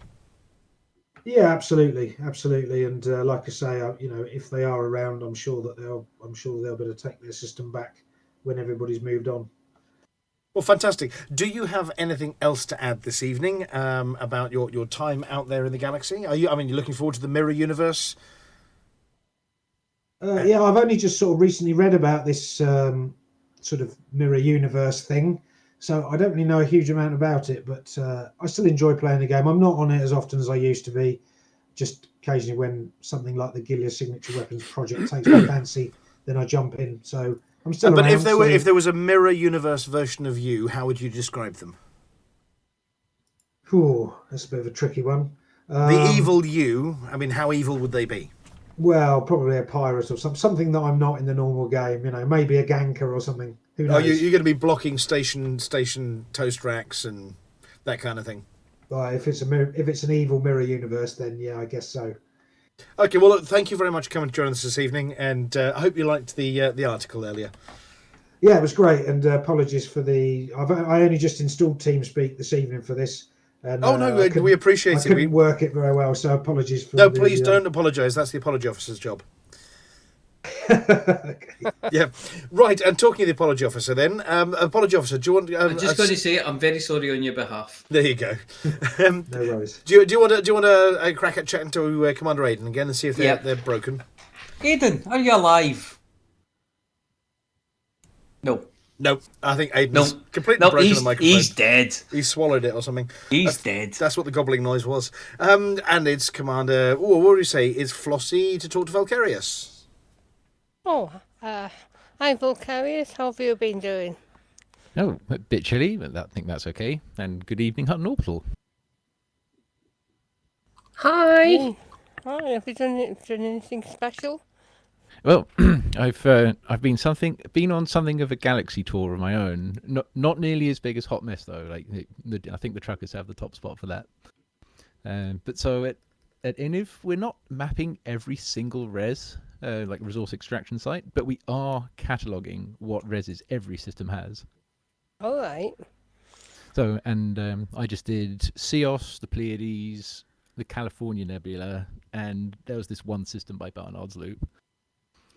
But yeah, so the if I take a look at our stats, so I suppose, well, if we consider the all populated systems, you guys have just over 20,000, and you're docking at every single starport and planetary port, I presume. Yeah, luckily for us, we'd have just under 11,000 populated systems with rings. All right. So not quite as many. And we're just scanning the rings and writing down which reses are closest. But we are doing the whole galaxy.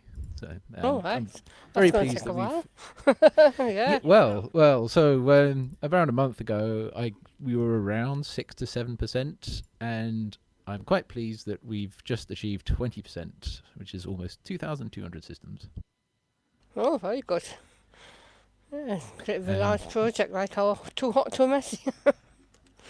Well, like I said, it's definitely not in that league. But in any case, as far as I know, that gives us well, it probably puts our list of reses in the lead for completeness. The biggest I've seen so far is 500. So. But we're going to visit all of them. Nice. And which, by the way, advanced thank you to Hanky for running the hot bus. We did top up the searcher, and we left our agent on it. So we should have some Colonia coverage after that's made its journey. All right. I'll pass that on to Hanky. Yeah, although now that I think about it, with the split between Elite 3 and 4, is there any word on whether Hanky has enough clones to fly both of them? Oh, that's an interesting question. Yeah, well, I'll keep an eye on the bus schedule. I think it's more a case of whether he has the time to do so. He has enough clones. He has way enough clones. But I suspect if he wants to run it, because there are not going to be as many people on 3.8, I think the likelihood is it might be an occasional, maybe an as needed, as opposed to a timetable one like the Live Galaxy. But I'd have to chat to Hanky about that. Yeah. Well, I think I know. I think I'll dock there myself. Actually, then ideally just to pick up reses on the way back. But one way or another, we'll have a Colonia catalogue done. I should. Well, anyway. We look forward to you joining us in the mapping the whole galaxy, or at least the populated bits. One. Station, settlement, orbital, or res site at a time. Yes, good luck with that. Yeah, so I don't envy you that. Yeah, well, I mean, this weekend I'll actually have to take a break away from that because I need to figure out what we're going to do with factions. We'll need. We already track compromised nav beacons for 3 and 4. We'll need the same thing for the controlling factions, and we'll probably need 2 tables of fraction presence. Oh, goodness. That sounds a heck of a job. Yeah, I think we can do it. I think we can absolutely support 3 and 4. I was reading the forum thread, and Bruce G definitely said that he wants to support commanders who either can't or for whatever reason they're just going to use 3, that it's going to keep running. So I figured we should support it. Yeah. Oh, well.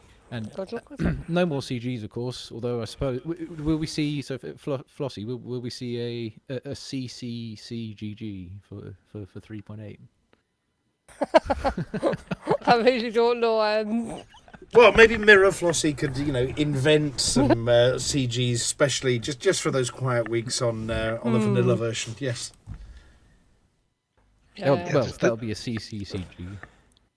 There's always the option, Flossy, of a community goal of deliver as much tritium to your fleet carrier over there as possible, or low temperature diamonds, or platinum, or my fleet carrier. Yeah. And of course, just in case everything goes pear-shaped in the next week, it's also somewhere we can all go and hide if we're really upset by what happens next week. There might be a mass exodus to the vanilla 3.8 version, the legacy version, if it's, no, this all scares me, I don't like it anymore. Yeah. The current CGs keep me quite busy enough. I can't really see I'll be doing any others. Well, okay, Okay, so well, first community-created community goal, tritium for Flossy's carrier. I think that's legit. All in favour say aye.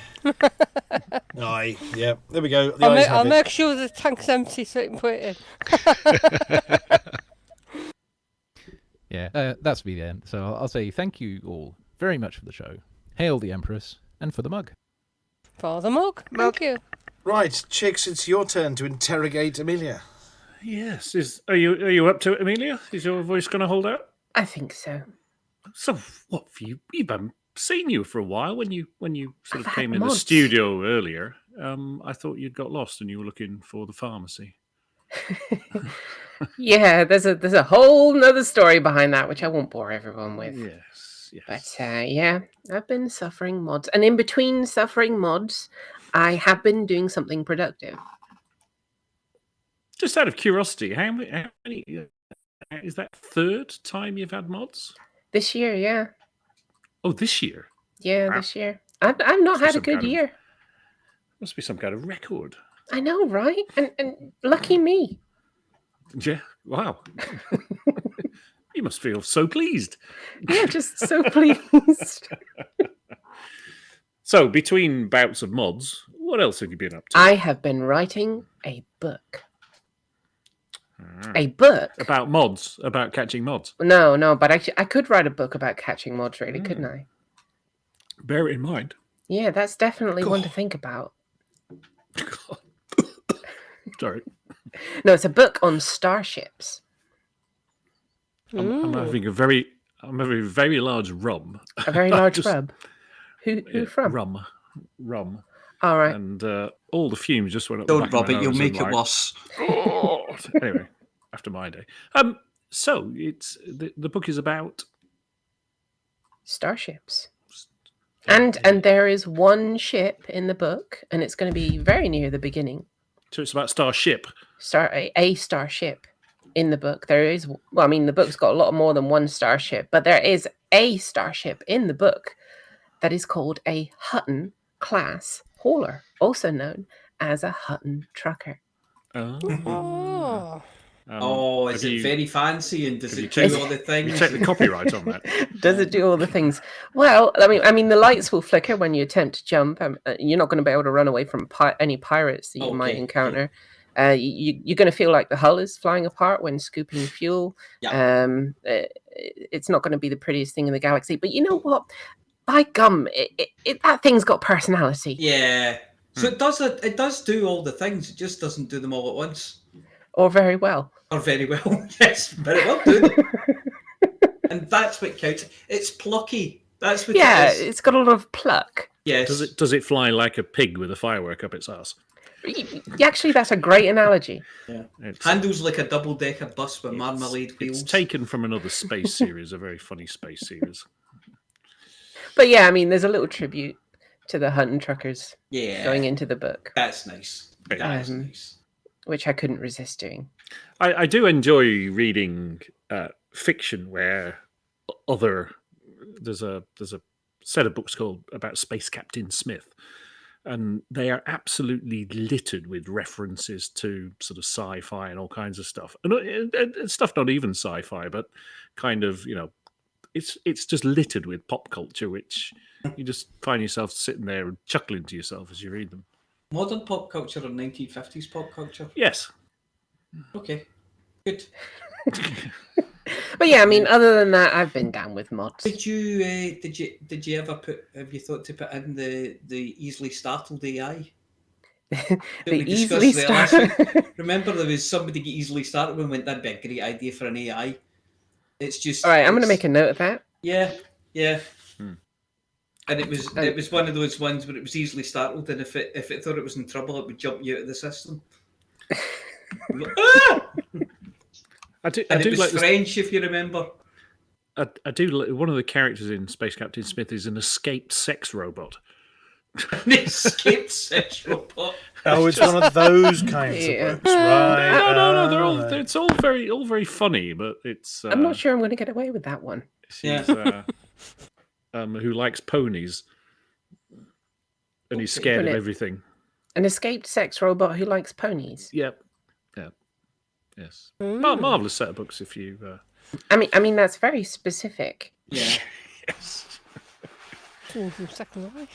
We are talking about horsey ponies here, aren't we? Not, are we talking about horsey ponies or pervy ponies? Yes. Yes. Okay, yes. Excellent. Anyway, Yes. to avoid taking up too much time, I will just say for the mug. Mug. For that Right. mug. You say it much more quietly when you're doing that, and I know I'm not even sure how the ending's going to go today. I'm just going to try and gonna go for the mug. I think you're going to start off well and break off halfway through. For the Just come into a hoarse cough at the end. A Little Pony. Yeah, don't worry, we'll cover for you. My Little Pony. Good. Oh. I'm going to give it my damn best this time. Yeah. Right. On that note. I do believe that means it's my turn to talk to Banter. Hello. So, how have you been? Been up to much away. recently? Done anything exciting? I've been away. Yeah, working. Of the, 23 days up to the end of yesterday in November, I was on site on events for 21 of them. I thought it was more like 27 of them. So. Yeah, well, yeah, I was a double bubble on something. So I've been all over the place. So I've been down to the Bath and West Showground. I've been in London. I think I popped up to Harrogate briefly. Back to London again. Yeah, you name it. I've been all over the shop, and probably a Birmingham trip in there somewhere. So yeah, working, trying to make back those pennies that I didn't get during all the the lockdown days. It's been good fun. But I'm exhausted. I'm genuinely, utterly battered, and I'm looking forward to having some relaxation time, playing a bit of Elite, doing a bit of programming with the team at HCS, and then of course on the Tooth. The Tooth, and we mentioned it. I think on the last green room. Yeah, the Tooth. I am off to the Angeles of Loss. And then we're off to see Claudia Christian from Babylon 5 to do a new voice pack with her. We've got William Shatner in studio with us, and he's going to be doing all the extra pickups for the sounds for the Odyssey side of things. Could you, while you're there, could you apologise to Bill for me, to William Shatner? You did this last week, Chix. Did I? Yeah. David wasn't here last week. That's all right then. Do it again. Can you apologise to Bill, because the last time I talked to Bill, I stole his wig to sell it on eBay. You know, I have bills to pay. You're going to get us into terrible trouble, you know. And we're off here. Yeah, at least it wasn't the ladies' underwear gag. No. Yeah, that's my one. No, we don't do that one. And even I knew that. Not at least till after until after.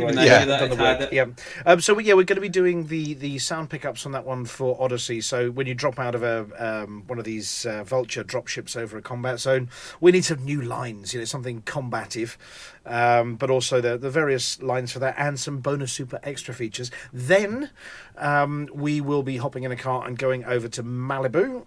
To another studio, and we'll be catching up with the voice pack Vega, also known as Brent Spiner. Once again, doing a load of pickup lines with him, as they say, for the Odyssey side of things, but also a couple of new features. And you never know, if there's new stuff that lands before then, we can, while we're sort of in flight, write script related to whatever it is that's coming during update 14. Oh, we're all dead, run away quick. But then, signed today, we had also got the contract through for Gates McFadden for another new voice pack.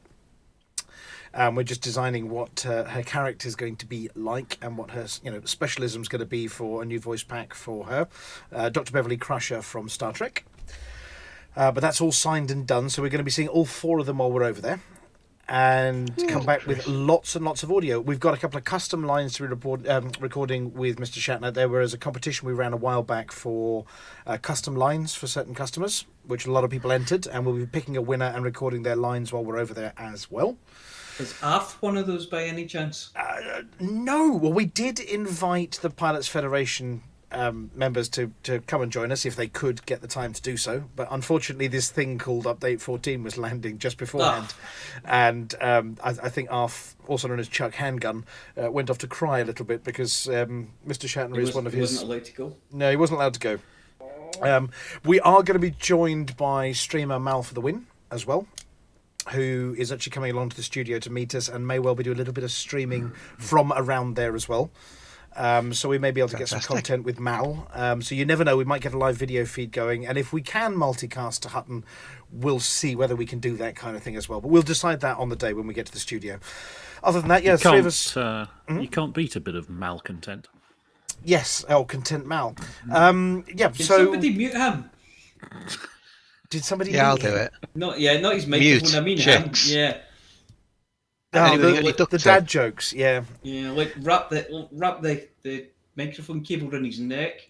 Yeah, just look, don't leave any marks or any DNA evidence, and we'll be fine. Yeah. So that's what I will be doing. So we might have a special treat, a guest tech next week.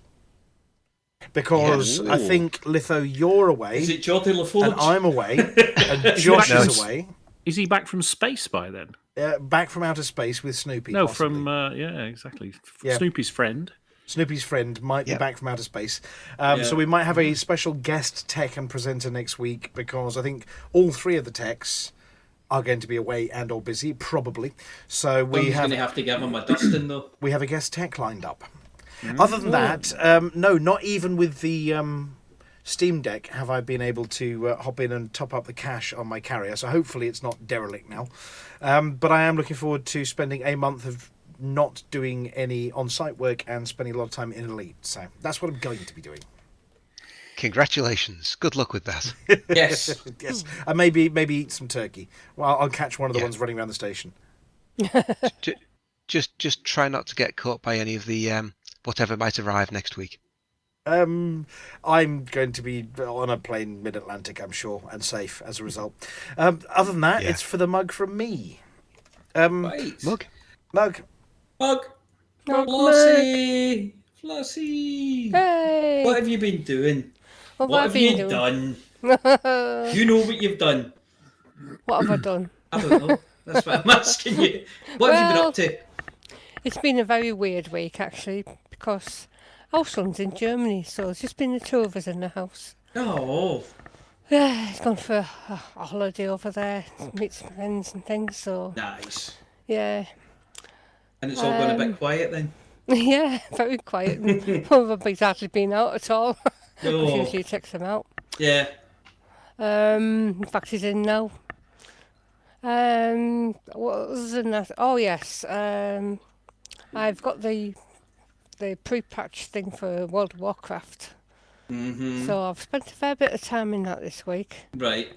Making a Draxire Evoker. I can relate. I can't. I have no idea what these things are. They sound great though. I read somewhere that if I made one on my main server, I would make another one later. So I went on to a different server to make one first. Mm-hmm. And I was very frustrated at first because you have to do this flying through rings and stuff, and I couldn't get the hang of it. And then just suddenly it clicked. Yes, I can do it. Yes. I love the fact that as soon as it clicks, that's all you want to do. Yeah, yeah, it is. Because I had a weird thing of hiding all your buttons as soon as you launched. Right. It kept saying, press something or forward to go forward. And I thought, where's that? I don't know where that is. And it was only later I noticed two little icons up on a different toolbar. Miles away from the rest. Different toolbar, yeah. Yeah, so I've moved them to a more convenient place now. Mm-hmm. Quite right. Yeah, and once I noticed them, I was away. Yes, with a bit of help from Wowheads.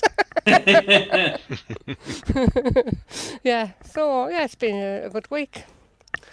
Not a lot in Elite. I kept going on having a look and seeing nobody I usually play with, so I looked off again. I'm on there. You don't play with me though. I don't know you're there.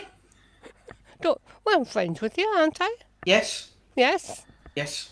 Oh, I don't know, I'm too busy looking out the window. I'll give you a call next time. Yeah, give me a buzz next time. We'll jump on the TeamSpeak. I don't like interrupting people, you see. Don't worry about that. Don't worry about that. We'll just be doing something random anyway. Yeah. Yeah. Definitely give me a shout. Just the usual suspects haven't been around lately. Mm-hmm.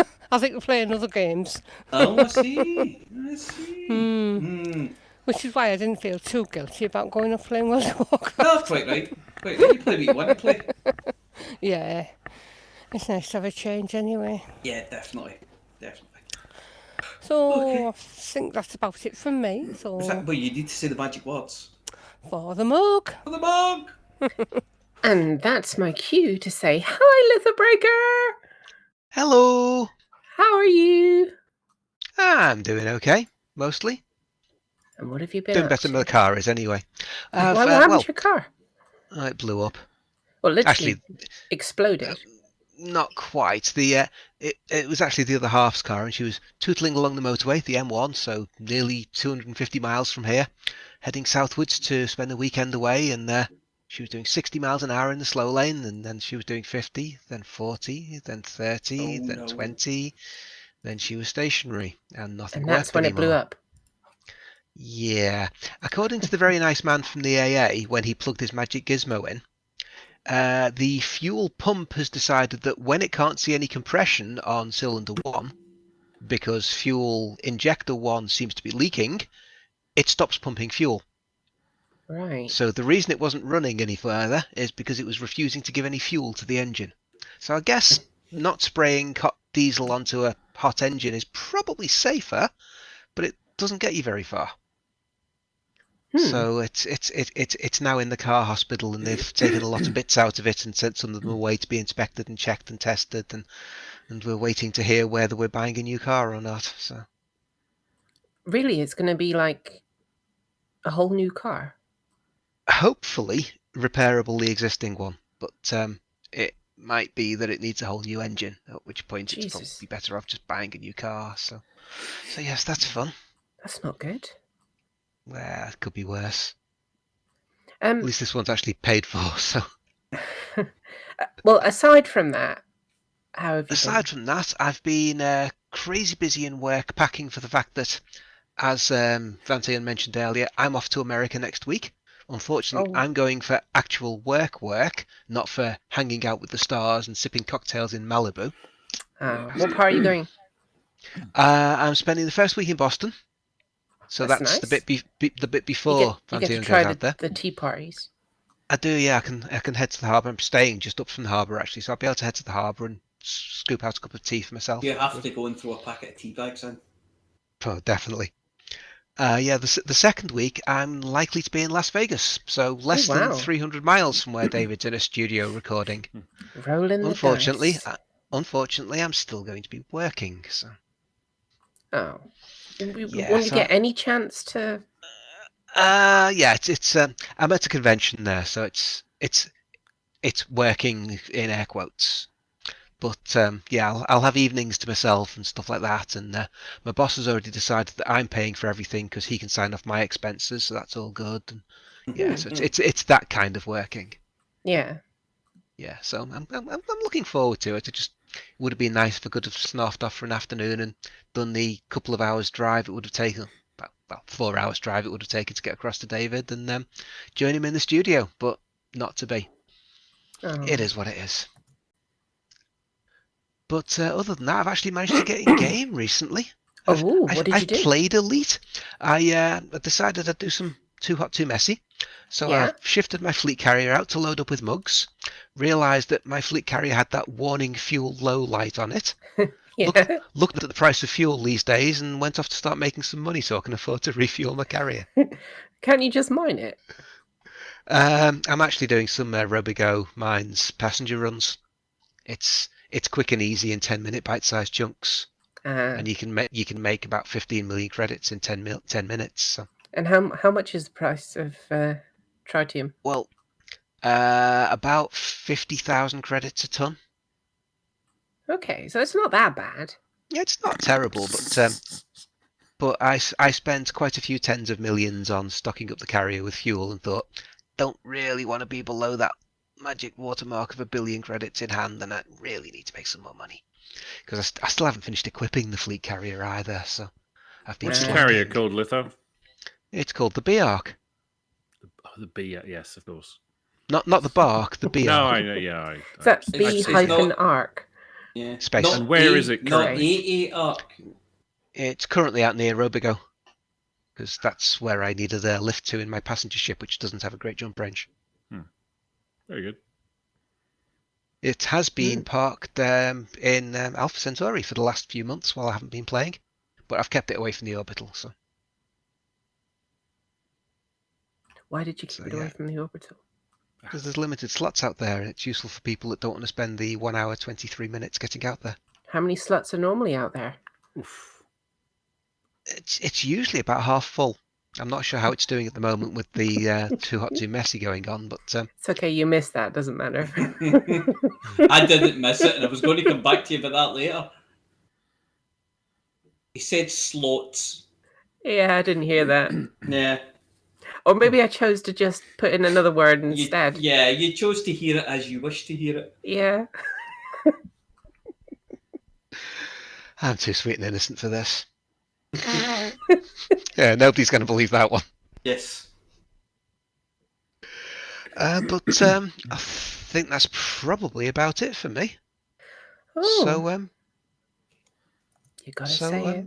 Let's see the thing. For the mug. For the mug. And it's time for me to say hi to the apology officer. How are you? What you been up to? I have had a bit of a weird week in Elite as well. I wanted to put night vision on some of my suits, and I found that it was far easier to travel out to Colonia and do it there than it was to do it in the bubble. So I flew out to Colonia and did it there. I already had it in one suit, so I got it added to another 2 suits. There wasn't a hanky bus last week, so I just went myself. And then I came back on Sunday. There wasn't a hanky bus, so I just did it myself. And for then on, I've been potting about doing missions and things like that. I'm trying to get my Dominator suit upgraded now. So I got it up to level 4, and I've got some nice mods on it. It's got night vision, and it's got faster shield regen, and it's got extra ammo capacity. And I'm just trying to work out what I want for my final mod on it when I get it up to level 5. So, I'm doing that kind of thing, just potting about trying to gather materials for it.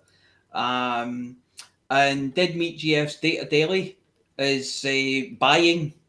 So I went out there tonight with all my spare stuff and sold it to them because they've been really helpful with me. They helped me get some of the materials I needed to go to Colonia and unlock the thing, namely culinary recipes and cocktail recipes, which I just seem to never see. I'm getting them all the time now that I don't need them. It's one of those things, whenever you get something and don't need it anymore, it comes up constantly. So, yeah, that's kind of what I've been doing. I've been potting about and, trying not to get myself killed while I go in and start up bases or go to crash sites and steal stuff. And it's been fun. I quite enjoy that gameplay. Always like the kind of scavengery side of it. So that's kept me going for a while. Apart from that, for the mug. For the mug. Mug. Right, and to round off the green room, because Commander Aiden didn't come back, it's Flossy to say hi to Chix. Yeah, Aiden mentioned in stream chat that his microphone appears to have died, sadly. So. Oh. Okay. When's the funeral? Mr. Chix. Hello, Flossy. Nice. That's what you've been doing. You always do the same thing. Well, in game, I finally. Say, yeah, Chix, you're so predictable. That one who's at the top of the. Yeah.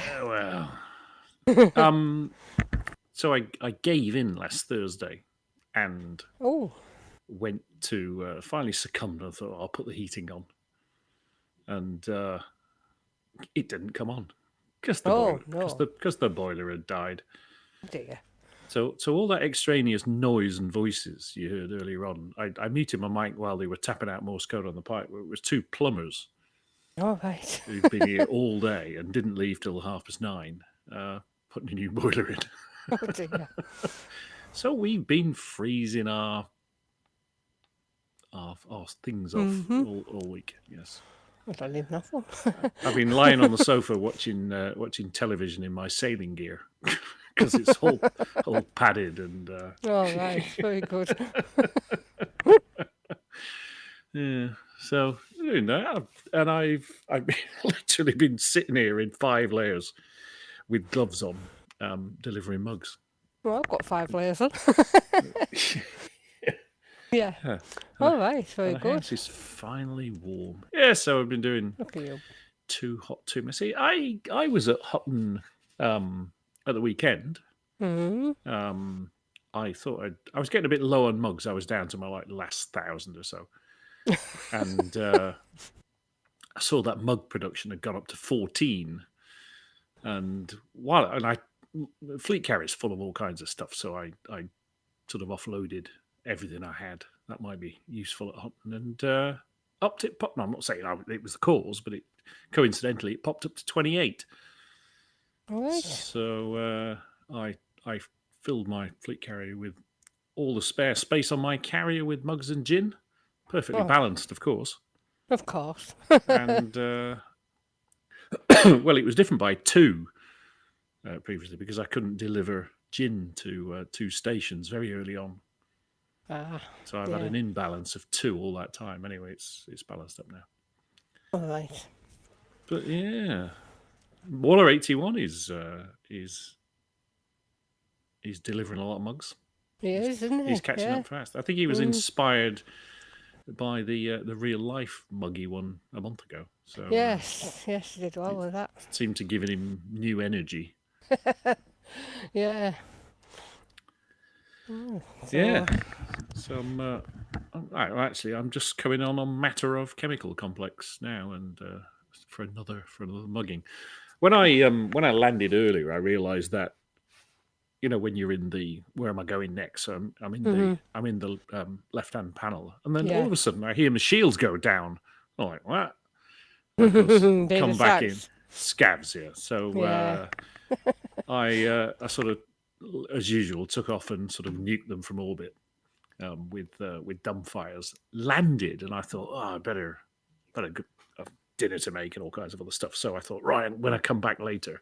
So when I logged on just about half an hour ago, I was I bailed out the ship, in my Dominator suit, all ready to take on some scavs. And the base was completely back to normal. There was some security guard looking at me. I'm thinking, oopsie. Oh, right. Well, just go back to normal. I've had that happen to me so many times in Colonia.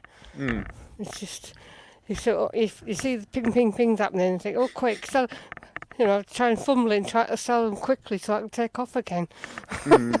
Yeah, first thing is always sell the mugs and gin first. Yes, I always do that. Yeah. Sometimes the scavs are on the other side of the base and they run over.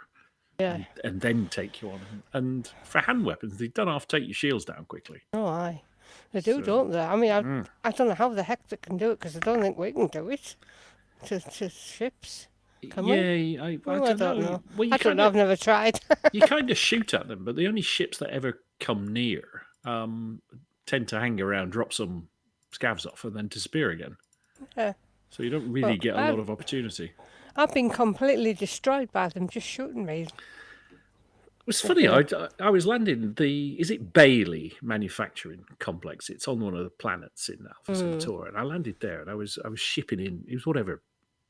I think it was Blight or something months ago, and I could see my shields at the back were sort of shimmering blue and going down. I thought, have I landed on something? I was in a cutter, so I thought, well, it's quite big. Have I landed? I thought, and it took me a while to realise that it was scavs. Yeah. I was like, oh, very good. Well, the first time it happened to me, I thought it was just my reputation or something. So I went and did some missions for the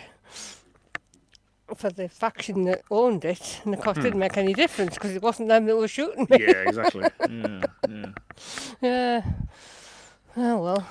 But yes, we'll have to find out with the parallel universe what happens with. Well, of course, in the other The universe can't even land on the planet. Well, it can, there's no planetary base sort of things. Well, that means too hot, too messy. It'll be very quick. It will for that bit, yeah. If you don't have all the planetary bases.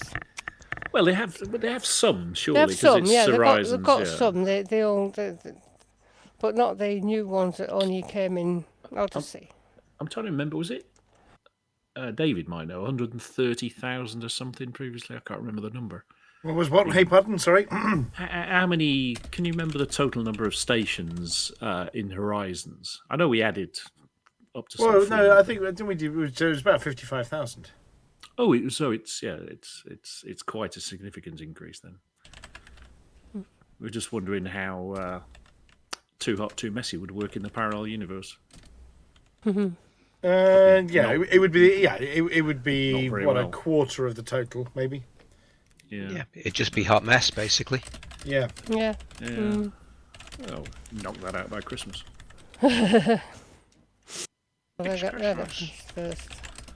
Well, I think we ought to maybe wrap things up and for the mug.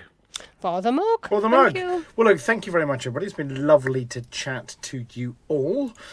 Right, so we're getting towards the end of the show. Next week we're going to have probably a guest presenter, assuming he's still willing and able to do so. Keep an eye out for any sort of media for things ready for Patch Day. Obviously, we'll release our usual Patch Day notes, which basically say back up your bindings, don't moan about things, be ready to report them, and be excellent to each other, including the devs. Isn't that the short version? Mm-hmm. Yeah. And back up your bindings. And back up your bindings. I'll never do that. And anybody who doesn't back up the bindings and moans about it is going to get the slow clap. Yeah. Which is dreadful, and it's like mods, just itchy. Yeah. Other than that, I think, what did they say was 29th, wasn't it? Was it T-Day? Thargoid Day? Mm-hmm. Yeah. I mean, it's going to be, isn't it? It's not Tharg's Day, it's a Tuesday. No, it's not Tharg's Day. So maybe it's S Day, Stargoid Day, or or we all told you so. Oh my God, everything. Yeah, anyway, everything's going pear-shaped. Or they could be Guardians. I still think, I know Thargoids are following them. Maybe it's Guardians and Thargoids are following them, smashing stuff. Don't know. Well, it could be that the Guardian AIs woke up when they saw the big Thargoid blast go off. Exactly, it could be some kind of hybrid. Yeah, some evil hybrid that's noticed us and the Thargoids and is going to smash both of us. And, of course, we'll find out what the destinations of these things are, which is most likely to be somewhere important right next to Hutton Orbital. I don't know, the home of humanity, which would be terrible. But at least it's permit locked, so they've got to stop somewhere nearby before they get there. They'll have to get their federal rank up, won't they? Yes. Well, they won't be doing it in Hutton space. I can tell you that for free. Okay. Well, look. So by the time we're back on the show next week, we'll all be stuck into whatever it is that Update 14 brings. And other than that, does anybody else have anything else to add? No. You all ready? Nope. Just anybody listening who hasn't listened before, please move your headphones. That's it.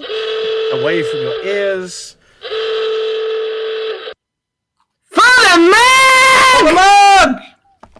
For the mug! Well, that cleared a few things. Yeah.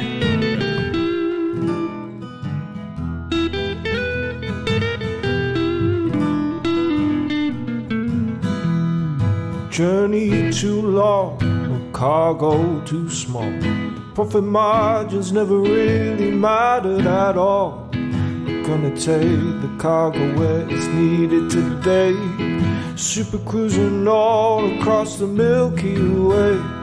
We're taking anything, anytime, anywhere. Loading all the teen out to the brim with the rest for the more. For the more, for the more, for the more. Yeah, you know just where we're coming from.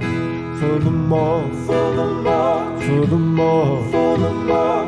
Yeah, everybody sing the trucker song.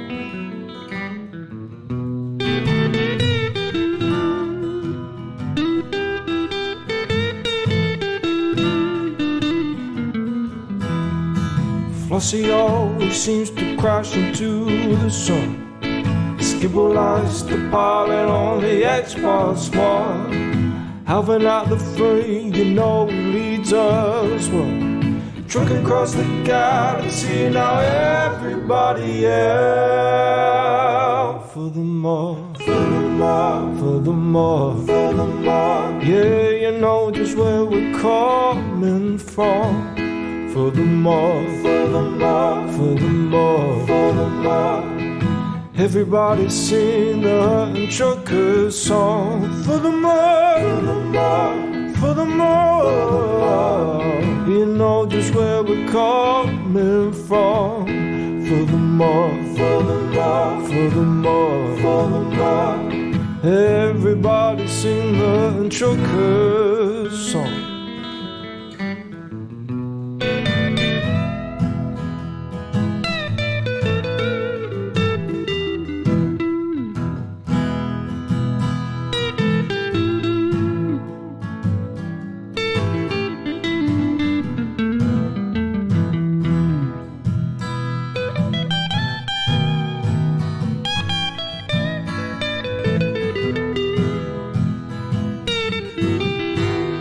So give me a large path that I can land on, and I'll give you cargo and sing you my song. No point 22 light years to go, cruising to Hutton, no journey too long, no cargo too small. The profit margins never really mattered at all. We're gonna take the cargo where it's needed today. Super cruising all across the Milky Way. We're taking anything, anytime, anywhere. So shout it out loud, loud. You don't even care for the more, for the more, for the more, for the more. Yeah, you know just where we're coming from. For the more, for the more, for the more. Everybody sing the Hutton Truckers song. For the more, for the more, for the more. Yeah, you know just where we're coming from. For the more, for the more, for the more. Everybody sing the Hutton Truckers song.